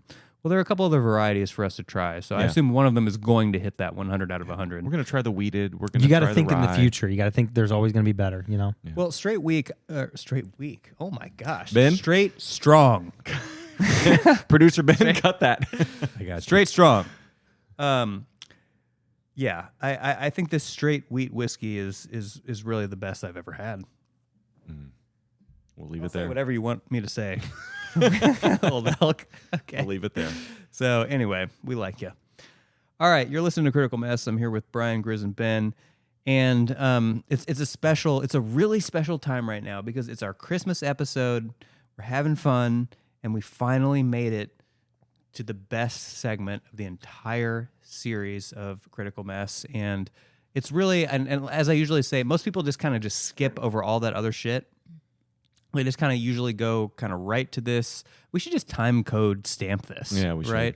Really, and just say, if you want to get to slow burn, just skip to this point in the episode because it's really why you're here. We And should create a Patreon and send out the timestamp code to our Patreon. we should. I like that a lot. That Thank way you. they can come right to the best segment that just puts a smile on my face. Big thank you to our Patreon. That's right. And but the question, I just called this slow burn, but actually, It's what rapid fire. is it? Rapid fire or is it crossfire? No, it's crossfire. Crossfire. Crossfire. You'll get caught up in it. That's what it is. Thanks, Ben. Appreciate that. I got you. But it's known by other names. I mean, we call it medium fire, medium fast fire. But actually, the thing we usually call it is slow burn. The slow burn. And the reason we call it that is because we just can't shut the fuck up, and we just keep talking about stuff. It's because we've kind of been saving we're That's kind right, of dancing that's right. around things for It's the pent first up. hour of the episode, and now we're like, well, I gotta say everything I gotta say now, so here it comes. Now we're gonna give it to you raw. So here it comes. This is slow burn. We're talking about Indiana Jones and the land of quartz skulls. The Dominion of the Diamond Head. Skeletons. Sure. Whatever it's called. It's a shitty Indiana Jones movie, in one person's opinion. All right. This is slow burn, and we're going to start right from the top of this film. Opening shot. You guys remember the opening shot of this movie? CGI of a groundhog. Yeah. Looks like shit. Could you not get an actual groundhog to do that? Was that too expensive? That was the start of the terrible tone. The Paramount. You've always got the mountain that takes place of the Paramount Mountain. It happens in Raiders. Happens in Last Crusade, and then they do a fucking molehill in this one. So I'm already like, come on. Yeah. No, thank you. Yeah, I feel like how much did it cost, right, to animate that You think it was? groundhog? You think that was George Lucas just like jumping in, and be like, "Hey guys, I think we should throw in a little hit." Hey, you know? you know what? I'm not shitting on George Lucas because he is highly responsible for the original trilogy. His DNA is all over the story of those movies. So I don't think it was his I just feel like that mistake. was him because it was so CG heavy I think and it was so cute. I think it was Steven Spielberg's mistake. I think he started to go downhill. Man, I don't know. I think Have you seen? I think it was George Lucas. Have you think seen? Have you seen Ready Player One? Should we just Is Slow. that- Hey, I Slow got something burn. to say. Just get a real fucking groundhog. Looks a lot better. Good point. Anyway. Groundhog Day could do it. Anywho, that was a bad start. That was the opening frame that really set the tone for me. We talked about this. We touched on this, but that opening chase sequence. What was the point of that? Someone, because I'm too stupid to understand like what the really important metaphor was there. Or I think like it was how to set the tone for the era. Honestly, the time. I think that's as we mentioned it earlier. I think it was really just to set the tone for 1950s. Greasers versus I don't know. I think that's just what it was. the I think 50s was all about reckless driving and taunting the military. Yeah, exactly. I think you're onto something, Grizz, but I also think that way too much screen time and budget went to that. Way that too sequence. much. Absolutely way So I'm too trying much. I'm racking Yeah. my brain, like why? Like I said before, it was well done. Yeah. But why was it there? To Nick's point from before. A lot of these sings in this movie dragged on way too long, and I think just like slow burn. yeah, just like Silverburn. Anyway, they did that scene to show off. That's what they did, and it added nothing to the movie for me. Yeah. Okay, here's where I honestly feel like this movie actually might have done this on purpose. I could be wrong. We're talking about stealing from other movies. Do you guys ever notice it's like a super shitty version of the start of The Rock? Did anyone see that? With the military break-in, the music was really similar. It felt like the kind of the inciting incident. It felt a lot like The Rock. And The Rock did it 100 million times better. Real quick, on The Rock. Wow. Ed Harris, they're breaking Ed into that Harris, facility and and stealing that the green VX green gas. stuff. Yes. Yeah, Yeah. right. It was very similar kind of military, kind of breaking into their own facility. Yeah. Sort of. It felt like yeah, The Rock it to did, me. because they arrived at the gate, and then all of a sudden the guy drops down to tie his shoe, and then everybody's got their It was guns. the same. It was like, Yeah. "Hey, Colonel, you can't come in here," and it was like the same thing as The Rock. You're it was right. exactly the fucking same as The Rock, which is 10 times the film this movie is. And also, why did the Area 51 facility happen to That also stole from Die Damn, Hard dude, just 3. fucking interrupt the Die shit Hard out 3? of me. Good lord. But it also stole from Die Hard 3 when they break into the bank. Oh, dude. Oh, my gosh. There's another Yeah. stolen moment from Die Hard 3. This movie steals from Die Hard 3. we're going to get to it. We're going to get to This it. movie steals from two Die Hards? It does. It does. Damn it. We're going to get to all of it. This is exciting. Okay. But we were talking about The Rock stealing from. I was talking The about The Rock Rock, stealing yes. from Die Hard. But what were you saying? What I was saying was not worth. You were rightly interrupted me because your thing was better than my thing. I was just saying, like, why is Area 51 right next door to the test of the nuclear bomb? Like, those things all seemed a little like gimmickly close. Why was that like little city so like highly detailed and like why the TV was on I and actually right did- there, it's like hey, in I the, actually it was did read about this. ridiculous. I did read ridiculous. about this. They did that to test the full effects on the full lifestyle of an American. No, I know that at was the a time. thing. Yeah. I do know that Yeah. was a thing. But They why built see the what happened nuclear with- town, but the fact that they would Why go was to the TV on? Yeah, They wanted to the see level what of the effects detail. of electricity. They wanted to see the effects of all those things. Okay. They wanted to you see, might be right. Yeah. That's maybe fair. you're That's right. valid. Okay. That's valid. Yeah. I'll concede. But Yeah. still, why was that right next to Area 51? That's. I'm I sorry. don't know, Nevada. I mean, they're globe There's trotting. a lot of- No, Area 51's in New Mexico. All Indiana Jones Nevada- movies are globe trotting in 5 minutes or less. Come on, let's be real. Yeah, I know. I'm kind of splitting hairs. With the paper cutout airplane that's flying across the map, and it. Hey guys, slow burn. Yeah, we're burning it. We're burning it from both ends tonight. Man, where do we go here next?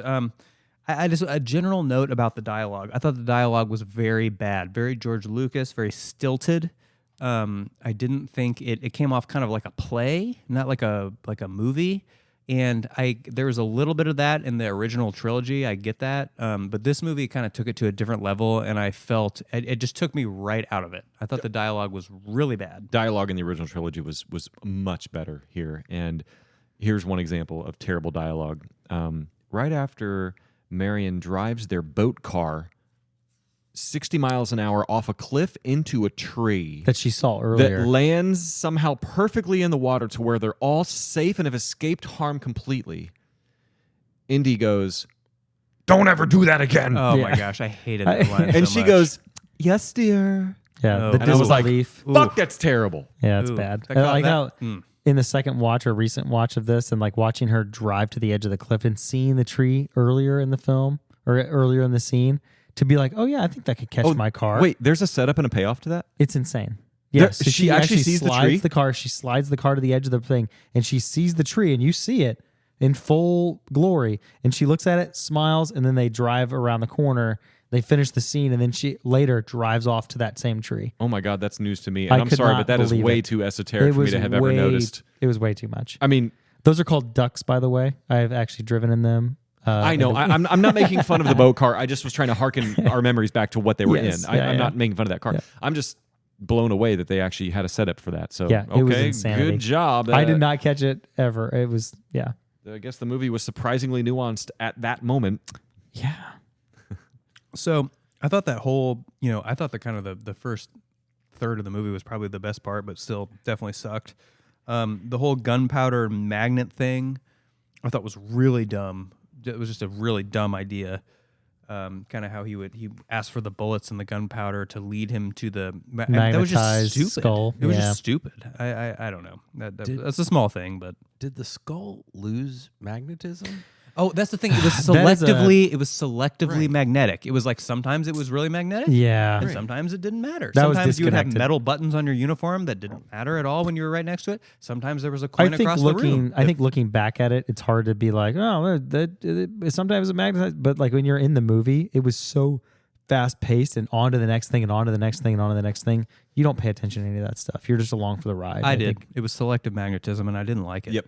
Liars. Selective magnetism. You guys are I liars. didn't like it. No, Lying because sacks of shit. I love the idea of using magnetism in an interesting way. Like I feel like that could have been one of the gimmicks at the end of the last It was Crusade. fun. Where, It was interesting. remember yeah. how he's like got to stop the gears of the slicing things. You got to step on the Jehovah, spell it, and go across. I feel like magnetism's a neat idea, but like Nick said, they wove it way too much into the central MacGuffin to where now they've got to explain it everywhere, and they fail with that. Classic MacGuffin.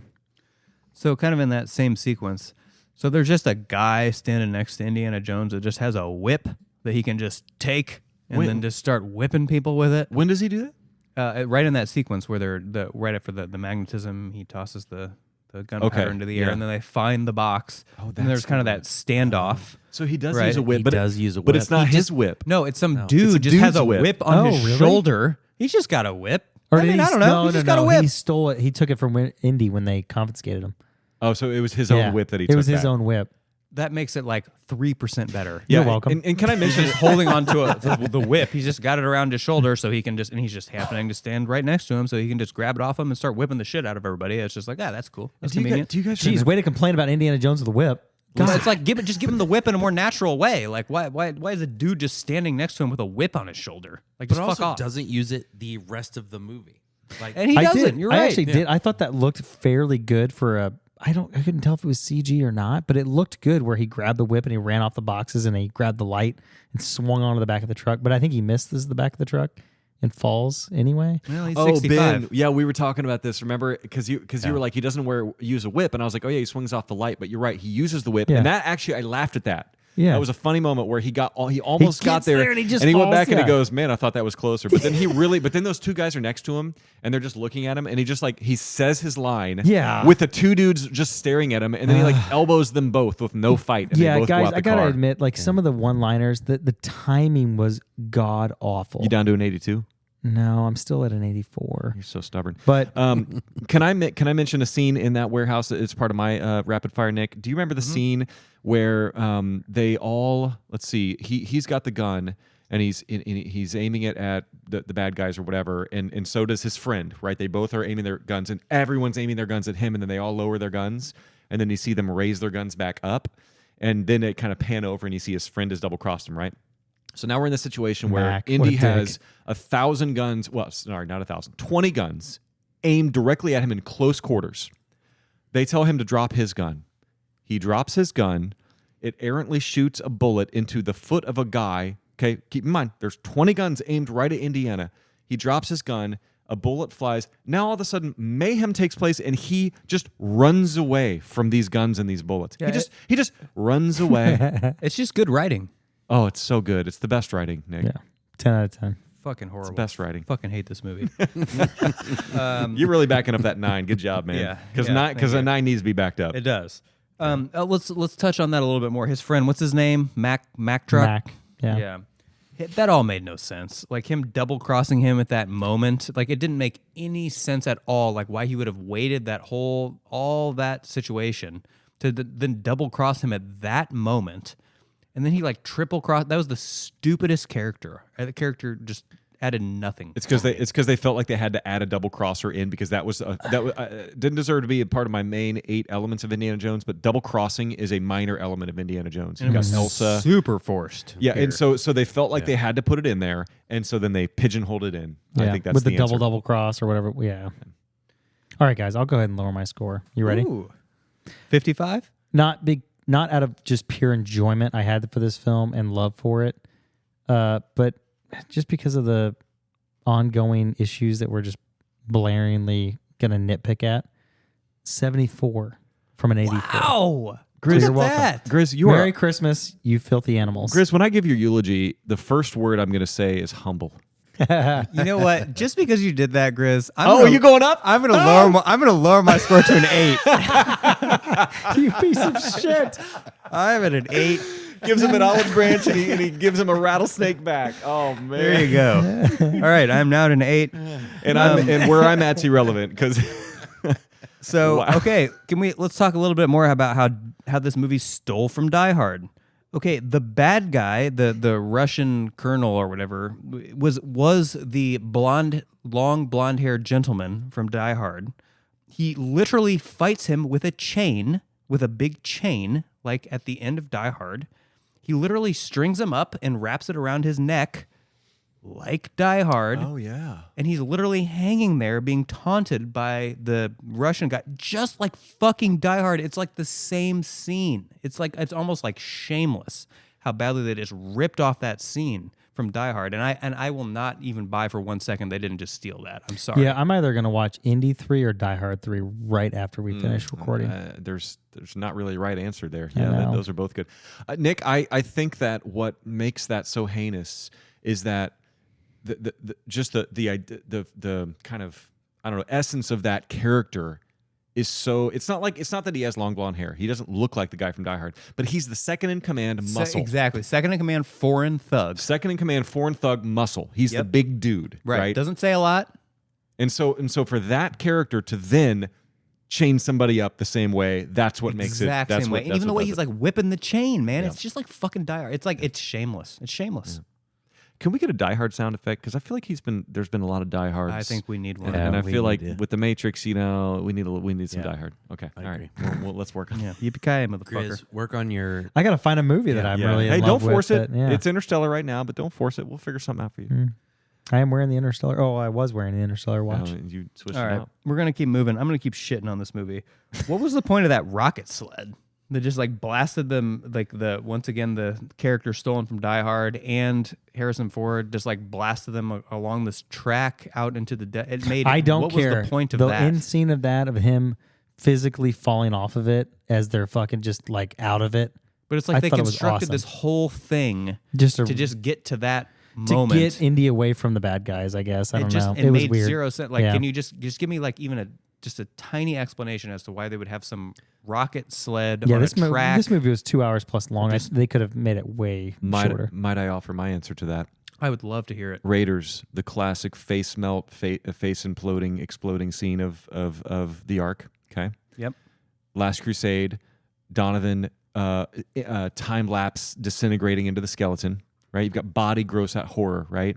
Temple of Doom, heart out of the chest. Right. Where was that in Crystal Skull? The ant scene, maybe at the most. Maybe, Yeah. but not really. They were like, oh, let's have this turbine, this jet engine, the fire come out and melt these three guys. Yeah. Yeah. That's all I got. That's the only thing I can think of. But that was a pretty zoomed out view, wasn't it? It didn't show any close-ups. It kind of showed. I mean, it definitely showed these three guys getting burnt to a crisp. So I feel like maybe they added that in post. No, they couldn't have. Anyway, Speaking of burning, we slow burning right now? we're slow burning. We're Hey, slow burning. Hey guys, real quick, did Shia LaBeouf dip his comb in a glass of Coke in the diner? I didn't catch that. Did you but guys I did see not this? Probably catch did that, something no. stupid like that. Whether yeah. it was water or Coke, I didn't Do you catch remember? it. Do you remember he reaches over to the table next to him and he dips the comb, and it's I didn't catch it. He dips it in a glass of Coke and then he combs his hair. Sugar? I mean, I guess that could stick the hair up. I don't know. Do you guys remember when they showed that picture of Sean Connery on the desk? Mm-hmm. That was nice. Made me think of a better movie. I was like, yeah. I remember when these movies were good. Mm-hmm. This is Critical Mess. We were talking about Indiana Jones and the Dial of Skulls. skull thing. Anyway, okay, so we're in the midst of our most classic, most epic segment, Slow Burn. And I think the next thing I wanted to talk about was you guys seem kind of hot for Shia. You know, when he rides in, his kind of his first sort of debut as the sort of the motorcycle badass, kind of moving through the fog. Give me a nice LOL. I thought it was pretty silly. Yeah? I thought it was pretty silly. And then he said his name was Mutt, and then I got a good belly laugh. That's not his fault. Yeah, what Well, were they doing there? Yeah. I thought he did the best he could do with that character, and at least it was something. Yeah. Because when I thought back to this movie after 20 years, after not 15 years having not watched it, I thought, oh yeah, I thought that's the movie with Shia, who's like this kind of greaser, kind of badass, kind of rebellious kid. Yeah. So if that's the first thing I thought of, then at least it was something. Well, here's something I think is interesting. Do you remember Indy's reaction when Shia tells him his name is Mutt? Oh yeah. I don't remember exactly what he says, but he insults him, Yeah, he's basically like, that's fucking stupid. and he's like, well, I chose it or something, right? Well, that's what I chose or something, right? Yeah. Didn't he? He was basically like, that's dumb. Yeah. And so I was like, yeah, that was dumb. So, yeah, good reaction. Good reaction. Nailed it. Okay. Now, while we're talking about Shia, maybe one of my favorite quotes from him was when he said, "Smog in the noggin." Did you guys catch that one? No. Smog in the When noggin. did he say No. that? Sometimes Smog I in the feel like noggin? I've got smog in the noggin. Yeah. Yeah. I did last week. Definitely last week when you guys recorded Half Baked. I just think noggin is a really fun word. Noggin. It is it's a fun, funny word. I approve of It's noggin. fun, and I don't like that like Nickelodeon has like appropriated it as their little network or something. Noggin is better than that. It's Yeah. much better than that. Noggin. Anyway, it's a great word. I'll start using that. Bring it somehow. back. We're gonna bring it back. Okay, here's another quote. When Indiana Jones says, "You just brought a knife to a gunfight," And he then- paused for and a then- long time. Like I Mhm. said, and then my little note here is fart noise.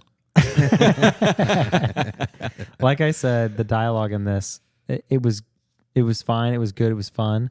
The problem was the timing was just so off. Yeah, the on timing was off. multiple lines, and I think they could have been landed a lot better if they would have just thought them through and made the punchline faster. Bro, he should have just said, "You just brought a knife to a gunfight." He shouldn't have paused because then you're Yeah, then why? you're thinking, "Oh, he's gonna And riff." it on was the like very adage. like David Caruso. It's like, "You just brought a knife yeah. to a gunfight." Yeah, And it was Yeah. the only reason they did that was to pause, to pan over, and they show the guys open their jacket. No, we already hold saw the gun. It's like, At that why? point in time, we already saw the knife and the guns. He didn't need to pause. All right, let's talk about the knife a little bit more. So Shia did some knife tricks. Yeah, I that did was my some next knife thing, tricks. man. Let's hear it, our knife professional. And, Let's do well, it. you know what? It was a big problem for me there was just garbage switchblade. It wasn't some cool ballad song. Would have been a great opportunity to introduce a ballad song, do some ballad song tricks, but they tried to do some switchblade tricks. Were ballad songs of the time? You know what a ballad song is? I don't. I think we need to define that for our Yeah. audience. As a part of the audience. I Yeah. think No our common vernacular is a butterfly knife, Butterfly but knife, it's yeah. not a butterfly knife. It's yeah. It is it is a butterfly knife. Those are interchangeable. Those are Okay, they synonymous. are? Okay, Those are all right. synonymous. Yeah. Yes, they are. And anyways, so And yes, they existed at that time. yes, absolutely. Yes. And Okay, so they had just to get making this little sure. switchblade thing happening. I mean, that was like that added like the 0.75 points to this movie. Nick, that's so funny. Literally right here on my screen. Nick, how many points would you add to your rating if Shia was flipping a ballad song instead of a switchblade? Yeah, so I'd say if 0.75? the switchblade added 0.75 points. If it was a ballad song, I'd say 35 points. Oh, okay. So you'd be at a 40 something or other. I would. I'd be in the 40s with a ballad Great. song featured prominently here. But we didn't get that. We got a switchblade. So just a note on Mutt. I mean, he rides motorcycles like a boss. He reads books. He plays with knives. I mean, on a scale of 1 to 11, how How did fucking you- cool is this guy? Yeah, how did you not relate to him more? Well, I thought it was a little forced, and I didn't Yeah. actually. No, I thought it was all bullshit. Mhm. I guess I thought it was like this guy needs to look cool, so we'll give him a knife and a bike. He's got to be edgy. right. But I didn't feel like he actually I like get it. felt like he embodied. Yeah, that was good. Good job. Embodied that kind of actual. I think they just kind of threw out some attributes at him that they thought this is what a cool guy in the 50s would do, but it just didn't land. But really, it was just a cool guy in the 50s and movies would look and do. Another thing I thought was interesting here, kind of a classic indie trope, using infighting with like your friend or your wife or whatever as a distraction right? To punch the bad guys, right? So you're like you're fighting, you're angry with your friend, and then all of a sudden you punch somebody else. Do you know what I'm talking about? Yeah, Bad Boys nails this. Well, but I think Indiana Jones. Well, okay, sure, yeah, Post, yes. I understand it was after. And you always talk about that first scene in Bad Boys, which is where they do that. Yeah, that's love a it. great Love that's a great callback to that. But like in Indiana Jones, he's what's the scene? He's fighting with his dad. Right, he's fighting with his dad, and then all of a sudden he like punches somebody else it's out. on the dirigible, right? When they're on the blimp. Shit, now I can't remember. I think it's like ingrained in my memory, but like he's arguing with another protagonist. Isn't it on the blimp? Is it? I think it is. It's been a while. No, I it's can't not. say It's for not sure. the blimp. Maybe it's not. Maybe it's not. It's somewhere else. But anyway, I like that trope, and he does it here as well. He's fighting. Do you guys remember that scene? He's arguing with maybe Marion or something, or maybe it's Shia, and then he like punches somebody else. He cold clocks somebody because they're like. Well, there's the scene with the distracted. greasers versus the jocks, and Indy's like punch the jock. Yeah, it's not that scene. It's another one where they're in the camp, I think. Anyway, point being, I love that when I'm failing to come up with. I should have written down an example here, but you guys know what I'm talking about, where he's fighting with somebody and then he cold clocks somebody else. So that's a good. That's a fun rapid fire, right? Right. Yeah. Okay. Okay, let's talk about Ox. We haven't talked about Ox at all. Man, did he have the nut house suite? Oh my You guys remember gosh. that? He had what a room. What Yeah. a room. What that did thing he pay had for to be that a place? 24 by 24 He had the skylights. with a 40-foot roof. He had the 20. Yeah, the at least 20-foot ceilings. Yeah. I mean, yeah, Ox was living large. That whole scene sucked, by the way. Yeah. When they're Yeah. that was like 5 minutes of just like, geez, Dude, give I me can't my wait fucking. to hear you think about Dial of Destiny. Let me get my smelling salts out. If I couldn't- rated that was this- 5 minutes of just boring as shit. If I rate this movie so highly and then you watch Dial of Destiny, that has to be a negative point. Oh, yeah. I'm well, looking forward to You're it. in the negatives. yeah. So okay, here's another one. The CGI animals we talked about. So they were all horrible in this movie. The CGI Yeah. scorpions. I was like, oh, Everything CGI Oh was bad. no, he was stung by a large fake as fuck scorpion. so Guys, fake. like I said, I think this is a weird dilemma of those 2007, 8, 9, 10, 11. But you've got a era. $180 million budget. Use a I real understand that. scorpion. I understand that. I think the hard part is there was also a time frame where animals were also shunned upon being used in film based on the 90s and the neglect that was used in the 90s. And so I think there was a weird time where they couldn't use animals in films to a certain extent or to where they wanted to in a film. And I think the hard part was that this was shot on film. It looked beautiful. But once you saw those CG scenes, you're like, ugh, what are you doing? Nick, just wait till you watch Dial of Destiny. Oh, the my de-aging of Indy's face. I thought it was done very well. No, it was not. It was terrible. Oh, Like really? Irishman level of just. Oh, it was No, worse. it was- It was worse. I don't Oh, think it was worse than bad. Irishman. No, it Irishman bad. was bad. But Hey, can I say real quick my last rapid fire? Yeah. The Indiana Jones franchise has the best punch in the face sound effect of all time.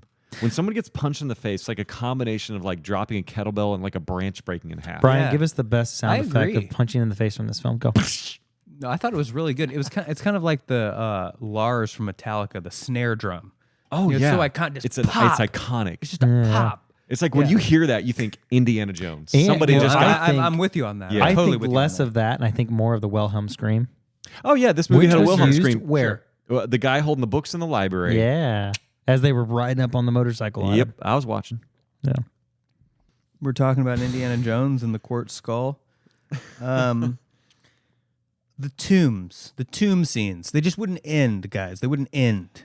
They just tombs and tombs and tombs and tombs. And all the little dudes busting yeah, out and to what was chase with them. that shit? And then they just disappeared. All right, guys, my score is still 74 out of Oh, 100. damn, dude. I know you got to like excited, but My respect for you is directly inversely proportional to how low your score goes. no, I had a lot of fun with it. I don't know. It's hard. So I had a big problem with all the family stuff. Like Marion reuniting, that scene was very painful. The Russians just sit there and watch as they hug each other and smooch and talk about how sad they are. They didn't get to spend the last 3 fucking decades together. They're not tied up. They're not. Yeah, it's just like, and the Russians are just in a circle, just watching this happen. So that makes sense. The whole like son Shia LaBeouf, LaBeouf. LaBeouf, the whole reveal like in the quicksand, I mean, I just wrote fart noise again. Yeah. I just thought it was so fucking bad. All of a sudden, Indy turns into a nerd. He's like, "Wow, this isn't quicksand. This is called dry sand pit, Dry and there's a sand, void yeah. down here." And Very actually, historical. It's like it was so out of character for him to turn into Nerd Man because the whole point is he's like a badass adventurer. He's not a nerd man, He did turn into a little didn't he? priss. 72, 71, Yeah. 71, still 70, 74. 71. I dropped 74. 10 points 20 minutes ago. I know, Calm down. but hey, we're very close to 69. nice. How many times are there just going to be 20 Russians that just step out of the bushes and point guns at the cast? Right after they get saved out of the quicksand. 9 Oh. times? Grizz, what do you got for that? Oh, you're asking for an answer. Well, you thought you loved it. I just want to hear. Whatever number you say, you have to detract that much from 8 your out score. of 10. Oh shit, that's right. I had a question for you guys before I forget. What's the best scene or sequence or memorable part of an Indiana Jones movie to you of all time? And I was gonna say I love the scene where Indy and his dad are tied up back to back in Last Crusade, and Elsa like gives him. She's like saying these things, and the dad thinks she's saying them to him. Yeah, that's and then a great he's like, scene. "Well, That's a great scene. so did I." And then he realizes that she's saying it to his son, and then she That's like really kisses good. him, and then the other dude comes up and like fucking busts him in the face, and then they both get hurt, and he's like, "I like her way of saying goodbye." Sorry, I love that movie. Were there any scene like Nothing iconic in have this movie that at be, all. like- Nothing. they could have tied that into that scene when he's like, "Shut the hell up," and then they keep talking. I don't know. Have something like that happen. Yeah, I mean, the quick answer for me. Yeah. I mean, it's just a cliche answer, but My it is favorite- the guy with the sword getting shot. I mean, Okay. it's just that to me is always the quintessential Indiana Rangers. Jones. Yep. That's scene. iconic. I think in Last Crusade is the opening scene with River Phoenix. That's one of my favorite of all time. It's a great scene. Outside of the snakes and him, or the monkeys and Shia LaBeouf riding the... I think my answer is, I know I just talked about that other answer, but my answer is when they're on the blimp and and Sean Connery is trying to talk about the task at hand, and Indy's like trying to connect with him, and he's like, "Oh, we never talked," or whatever, and he's like, "What do you want to talk about?"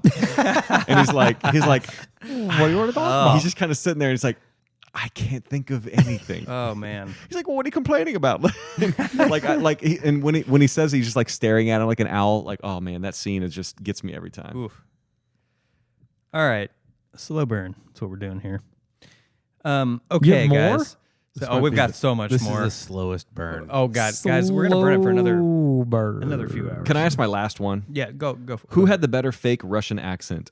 Kate Blanchett in Crystal Skull, or Famke Janssen in Goldeneye? Famke? Thank you. Yeah. So Shia getting pounded in the nuts as he's sword fighting and straddling 2 jeeps felt Hell like the yeah. perfect metaphor for how I felt watching this movie. And you know what's also funny? I did a Google search or a YouTube search for like Indiana Jones Shia LaBeouf nut shot. You know, a few years, because I was going to use it in like something I was writing, a blog or something that was like, "This is how I feel," and this Shia getting pounded in the nuts with plants. It doesn't exist. Like no one's like cut that down and put that on YouTube. should Like, really- It's been 15 years. No it's one's been made 15 that? years. No one's You made like the should- nut you shot should capitalize on Shia this. clip. Seems like an easy win to me. Okay. Gosh. I mean, where do we go from here? I mean, Mutt swinging through the trees like a monkey. Oh man. Cut God, that what scene. the fuck, Even me man? at a What 74 out of the 100, I'd cut that scene. Fuck. Yeah, Grizz, good answer. Cut Yeah, that scene. cut that Just scene. cut it. Cut it entirely. What the fuck? It's like, guys, just if you can't rely on the practicals of the historical happenings of this franchise, what are you doing? Why are you relying so heavily on CG? Stop. I just wrote no.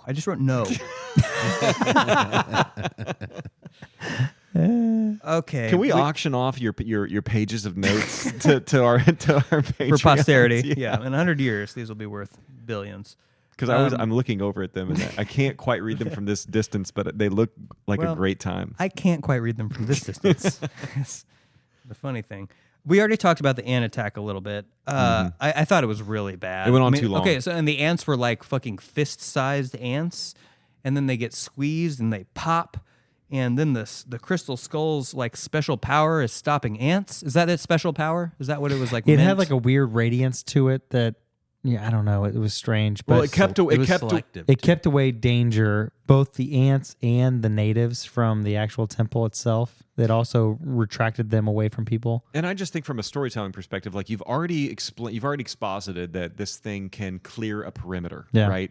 You don't have to do it again with all Yeah, the dudes right. that bust out of the little hiding places. Yes. Yeah. It's like, all right, okay, we get it. Tiresome. The crystal skull, it's cool, it's great. Yeah. Here's just a phrase that came to me that I want you guys to react to through this, that I thought was a kind of a through line with this film. Geriatric pugilism. Do you know what those words mean? I know geriatric, it means old, but what's pugilism? I went to community college. I have no idea, Nick. Punching. Oh. There's a lot of old punching. Did Shia LaBeouf say that to him? He didn't. He should have. There was one quote where he said, for an old man, you're pretty good in a fight. What are you, like 80? And I actually kind of laughed at that phrase, but that's not when this happened. This happened another time. Geriatric pugilism. No one You said made this. this. You I said this s- I just- phrase. Guys, I can't Said get the over phrase. it. He's 65 years old. I thought he looked fucking incredible, and he did physical action and physical comedy and very that- well. You've got bothers a man. me. You've got a man It crush. on bothers Harrison. me. He's I don't 65 care. and he's beating the shit out of 32-year-old I don't Russian care. soldiers. It was I care. awesome. I care. It was awesome. I care. He was hobbling around. No, not as bad as Dial of Destiny, though. Oh my God! I Why did can't they show even- him? Get ready, Those Nick. few scenes of him running. He's shirtless in Dial of Destiny. For some reason, He they felt is. they made him shirtless in Why Dial did of they Destiny. do that? It was his That's hot. choice. That's You hot. know it was. You guys, I went back to Temple of Doom. He's shirtless in Temple of Doom, and damn, does he look good in Temple of Doom. I thought he looked great in Crystal. man, but Dude, I hope I look half that good at no. The last 65. time Harrison Ford looks good shirtless. I know we're getting off topic. I'm going to come back. No, I really want to hear the answer to last this. time Harrison Ford looks good shirtless is in What Lies Beneath. He looks really good, and he's a little bit older, and he's laying in bed with Michelle Pfeiffer on his laptop, and she's trying to get frisky, and he's trying to be on his laptop, and I mean, he's got. I the see where pecs. I see where she's coming from. He's Pecs got- are yeah. looking good. He's got a little bit of hair on the a chest. little bit of kind of He's salt and pepper a manly. little bit. Yeah. and strong, but not too strong. But when he's 82 in Dial of Destiny, Yeah. no, don't. He's just still don't do it. he's still hot. The waterfalls. Damn it! Oh, Didn't they? fuck, I why forgot about those. Please just kill someone there. Just let someone die. How did they go down 3 waterfalls I know. and no one's hurt? Oh, that was just such a waste. Oh, yuck. Grizz, defend it. I can't, guys. 60, 64, 60. It was 69. We're at 60 69 just right go now. 69. I'm just not for the going room. 69. I can't do that. 70. 74 still. Well, say something to back it up. Give us something. I can't. It was just funny. I thought it was funny. I thought his delivery was funny. I thought him just being like, they're all drenched. They're very physical with it. I thought it was I don't think it was well executed, but I think it could have been worse. They could have been fully dry every time they went down and then pop up and they're fully dry again. I was expecting that when I saw the first time they fell. But I don't know. I thought I thought his lines were funny, but I don't know. If they just all died in the waterfall, this movie is an instant 80. credits hit, gone. I feel like Nick says that frequently about a movie that's terrible. He's And like, just kill everyone. He's like, if everyone I will- just died I'll and the just movie rate was it 50 over, points higher. I'm that's going just- higher. I'm done. All right. Okay. Oh man. Let's just talk about the alien chamber at the end. Okay, here's a good line. What are they, spacemen? Hey, Mutt, shut the fuck up. That was a dumb line. Well, Spaceman. that actually is of Yep. the time, and I do love alien mythology and like the historics of it, but it's because they never had a dedicated name for them. I mean, just set yourself. You guys set yourself back. That's why he. Set- That's why. What was the buddy's name of the crazy the bewildered, confused friend? Oh yeah. The other professor guy who Yeah. let him. Just Grizz, listen. Go back to the canyon of the crescent moon. You go into the temple. You see a gauntlet, and you see heads rolling out of it, and each person has to go in and figure out how to get through this crazy. I mean, think about the storytelling there. Now go to Crystal Skull. Oh, we're in a temple, and there's fucking glass aliens everywhere. I mean, God damn, it's terrible. They could have done this. I mentioned earlier. I think this final scene, the last scene was just the third act was just tough because it was so CG filled. They could have gone through all kinds of cool stuff with the temple itself. I And thought it was they neat. started off cool I with know, the stairs retracting and the thought sand going down and stuff. The physicalness of like the sand having to figure out how to pull the heads off, the sand dropping down, the whole spikes moving upward towards a satellite dish kind of style. I thought it was interesting. And it But just they fell could have apart. just gone It was so okay. much better into the temple itself. My note about that was BEH, beh. Beh? Beh is what I said about that whole Beh. sequence. Beh. Yeah. The alien just staring at Clayton Blanchett as she just Clayton? Clayton Blanchett as she just kind of disintegrates. Yeah. Like, oh, what? that was anticlimactic. I'm like, yes, let's get a face disintegration like Donovan. Remember how cool that was? Yeah. And then all of a Again, sudden, another she CG filled- just turns into like luminous thing of vapors light. and goes Yeah. up, and Yeah. that's it. It's like, guys, go back to that physical. Man, I know. You know what I mean? Or not. It doesn't even have to be physical, but just if you're going to use CG, like make it disturbing. That's the thing with these Indiana Jones movies flirt with being rated R. Temple of Yeah. Doom, like Yeah. like, Oh, for I sure. mean, these movies have like certain It elements. created PG-13. Thank you. Yes, and earlier we talked about good PG-13 movies, and I jokingly said only the Mission Impossible movies are, but I'm going to include Indiana Jones, at least Last Crusade, there because it's and do that with this, do that with Kate Blanchett, Yeah. make Yeah. something that's like when my 13-year-old How was son that watches not an it. option when they did this? I don't even understand. I don't Creative get- creativity. All right, rating 74 out of 100 still. Wait, you just interrupted yourself to say a rating, and we thought it but it's not even different or It's new. not any different. You fucking- Because not we don't changing. want to hear any of this until it's a 69. Okay? That's when we're in. That's when we believe you. Matter of fact, we're going to keep recording this podcast, much to Ben's chagrin. Exactly. We're just gonna keep until going your until you're rating at comes 69. to a 69. Brian's right. I'm here all night. We're I at don't, I 2 don't care. hours. Good. None of us Good. are working again until We January literally are 2nd. crossing- So Good. We're crossing 2 We're all hours. off Good. now. I hope we go into 2020 fucking I'm pouring 4 some more with this Old podcast. Elk. That's right. Old Elk. actually, I That's our might. sponsor tonight, right? And Matter of and fact, there's way too much Old Elk left in this bottle. way too much. And don't get me wrong on this. This is straight wheat. Am I right? It's 95% wheat, 100% proof. Oh, I thought it was 100% fucking delicious. That's 100% goated. Yes. Grizz is gesticulating to pour him a large glass of Old Elk. Fill her What's up. happening right now? To the top. I'm failing to To the defend top, my Ben. 74. Fill her up. to the top. 74 out of 100. I believe you mean 69. Anyway, all right, I'm almost done, guys. I'm almost done. I think I've defended my 9 pretty well. You I feel have.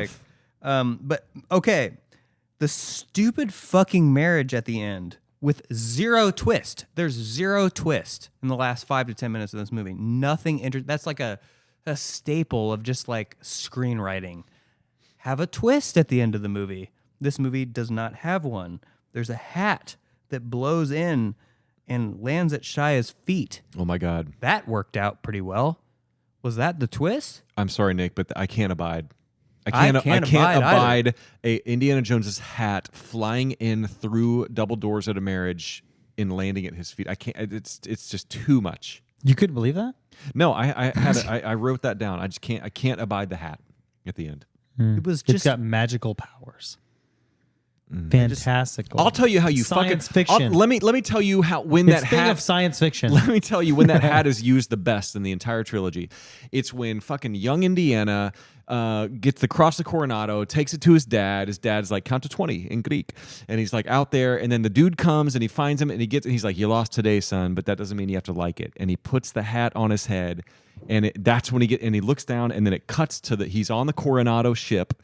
And he looks up and he's like smiling, remembering that moment. And then he gets cold clocked in the face. Fucking, that's how you use a hat. I agree. That's how you do it. Amen. That's how you do it. But the way they did it here Nope. was a disgrace to the franchise. Disgrace. Were these guys in their heydays? Spielberg, was he in his heyday back then? In 2008? No. No. No, I meant in 89? Yeah, Yes. 89. I'm saying From Yes. 77 through 98, maybe 2000. 7, yeah. No, because 98 was Saving Private Ryan. That's Oh, Spielberg's shoot, era. You're right. 2000s, yeah, okay. 2010s, Hot trash. Those old guys in their CG, man, they're him, killing their him, movies. Zemeckis, and Ron Howard. These old guys got to get it together. They're 69 out of delusional. 100. Yes. Sound effect. We need a sound Yes. effect. Just play anything, Hit them Ben. all. Everyone. Yes. Yes. We did it, did guys. We Cheers. fucking did it. Wow. And Cheers. And You on guys that, nickel and dime me all the way down to That's it, 69 out of guys. 84. That's the end of the episode, On man. that that's, note- that's the best end of any episode of all time. That's great. I love it. And you know what? I've got one final slow burn to bring us home on that note. The Wikipedia article for this film is longer than the entry on World War fucking II. What the fuck? Why is there so much to say about this movie? I read it all, and it was like I was reading like a textbook. I was like, even the Wikipedia article I on this respect movie you is for reading all a that. 9 out of 100. Wait, was it mostly about like controversy around the movie, or about the lore of the movie, or the production of the movie? Like, why was it so long? It was all like there were like these really big long paragraphs like summarizing the characters and like all the bad. It's a bad Wikipedia article that goes into way too much depth about a movie that really fucking sucks. So I just want to call that out. Spent time on that. Yeah, someone So many people. did. We got to stop. We did it, guys. We gotta Hey, stop. we got to a 69, man. We're done. We're We're done. So this you know is- what? this is a great night. If you made it this far, I mean, you're a saint. You're someone who just really deserves all of our praise and really the praise of the world at large. If you're listening on an iPhone, you probably had to plug it in and like recharge it Recharge during while you were listening You to this probably episode. did. And so from the bottom of our hearts, we thank you for sticking with us as we reamed this movie. And well, one of us defended it fairly admirably. Yeah. I will say that you did a fine job of giving it Hey, your 69 out of 100. That's well below the critic score of 77. You Right? did about the job I expected. Yeah, I think you did well. So Respectable, maybe? Kind of. we are once again we are threatening to do another episode.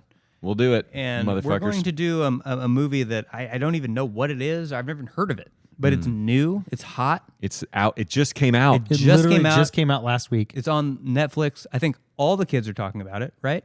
All the adults. All the adult kids are talking about it. It's called Leave the World Behind. And I literally don't even know what that is. It's I So, am very excited worthy to of talk about discussion. this. I'm very excited to talk about this Yeah, movie. I'm excited too. I have obviously not seen it. It's on Netflix, but I'm going to watch it, and we're going to talk about it. It's the first actual good movie we've done since Hook. Wow. Wow, that's episode Bold. Bold. I'm so excited to do actually a good movie. Oh man. All right, so this is Critical Mess. You can find us at http:// or regular slash forward slash forward No, slash it's a double backslash. Double backslash. it's a forward slash. Okay, there's a slash www.instagram. That's Instagram. I don't know if you've heard of that. Instagram.com I'll stop you there, Nick. It's at slash it's at Critical Mess Crew Thank on God Instagram. he was waiting for you to. Please slow down. Slash Take a breather. www.criticalcrewmess. Critical Crystal Skull. Critical Skull Mess. Please don't follow us. So leave us a comment. We'll read it. Please review us. We will read any review. We on will. air. We will. Even if it's horrible. You can say that this was the biggest waste of time that you've ever even done. At And least that's something. it's something. We made you feel something. And that's what we go for here at Critical Mess. We want to make you feel something. And really the thing we want to make you feel is good. And so we hope we did that tonight with our review of what did we talk about? Indiana Jones. Just Indiana Jones. Indiana Jones, the shittiest Indiana Jones. The Dial movie of there Crystal is. Worlds. The Crystal Quartz Skull. At this point, we're trying to outlast you. If you're listening, we're just trying to outlast you. I know. And can we just say, if you're still listening at this point, you win. You have won. We lose. You win. And we're Fine. done. Fucking fine. You win. And Goodbye. we're done. Goodbye. This has been Critical Mess. Thank See you. ya. We love you. Good night. Later.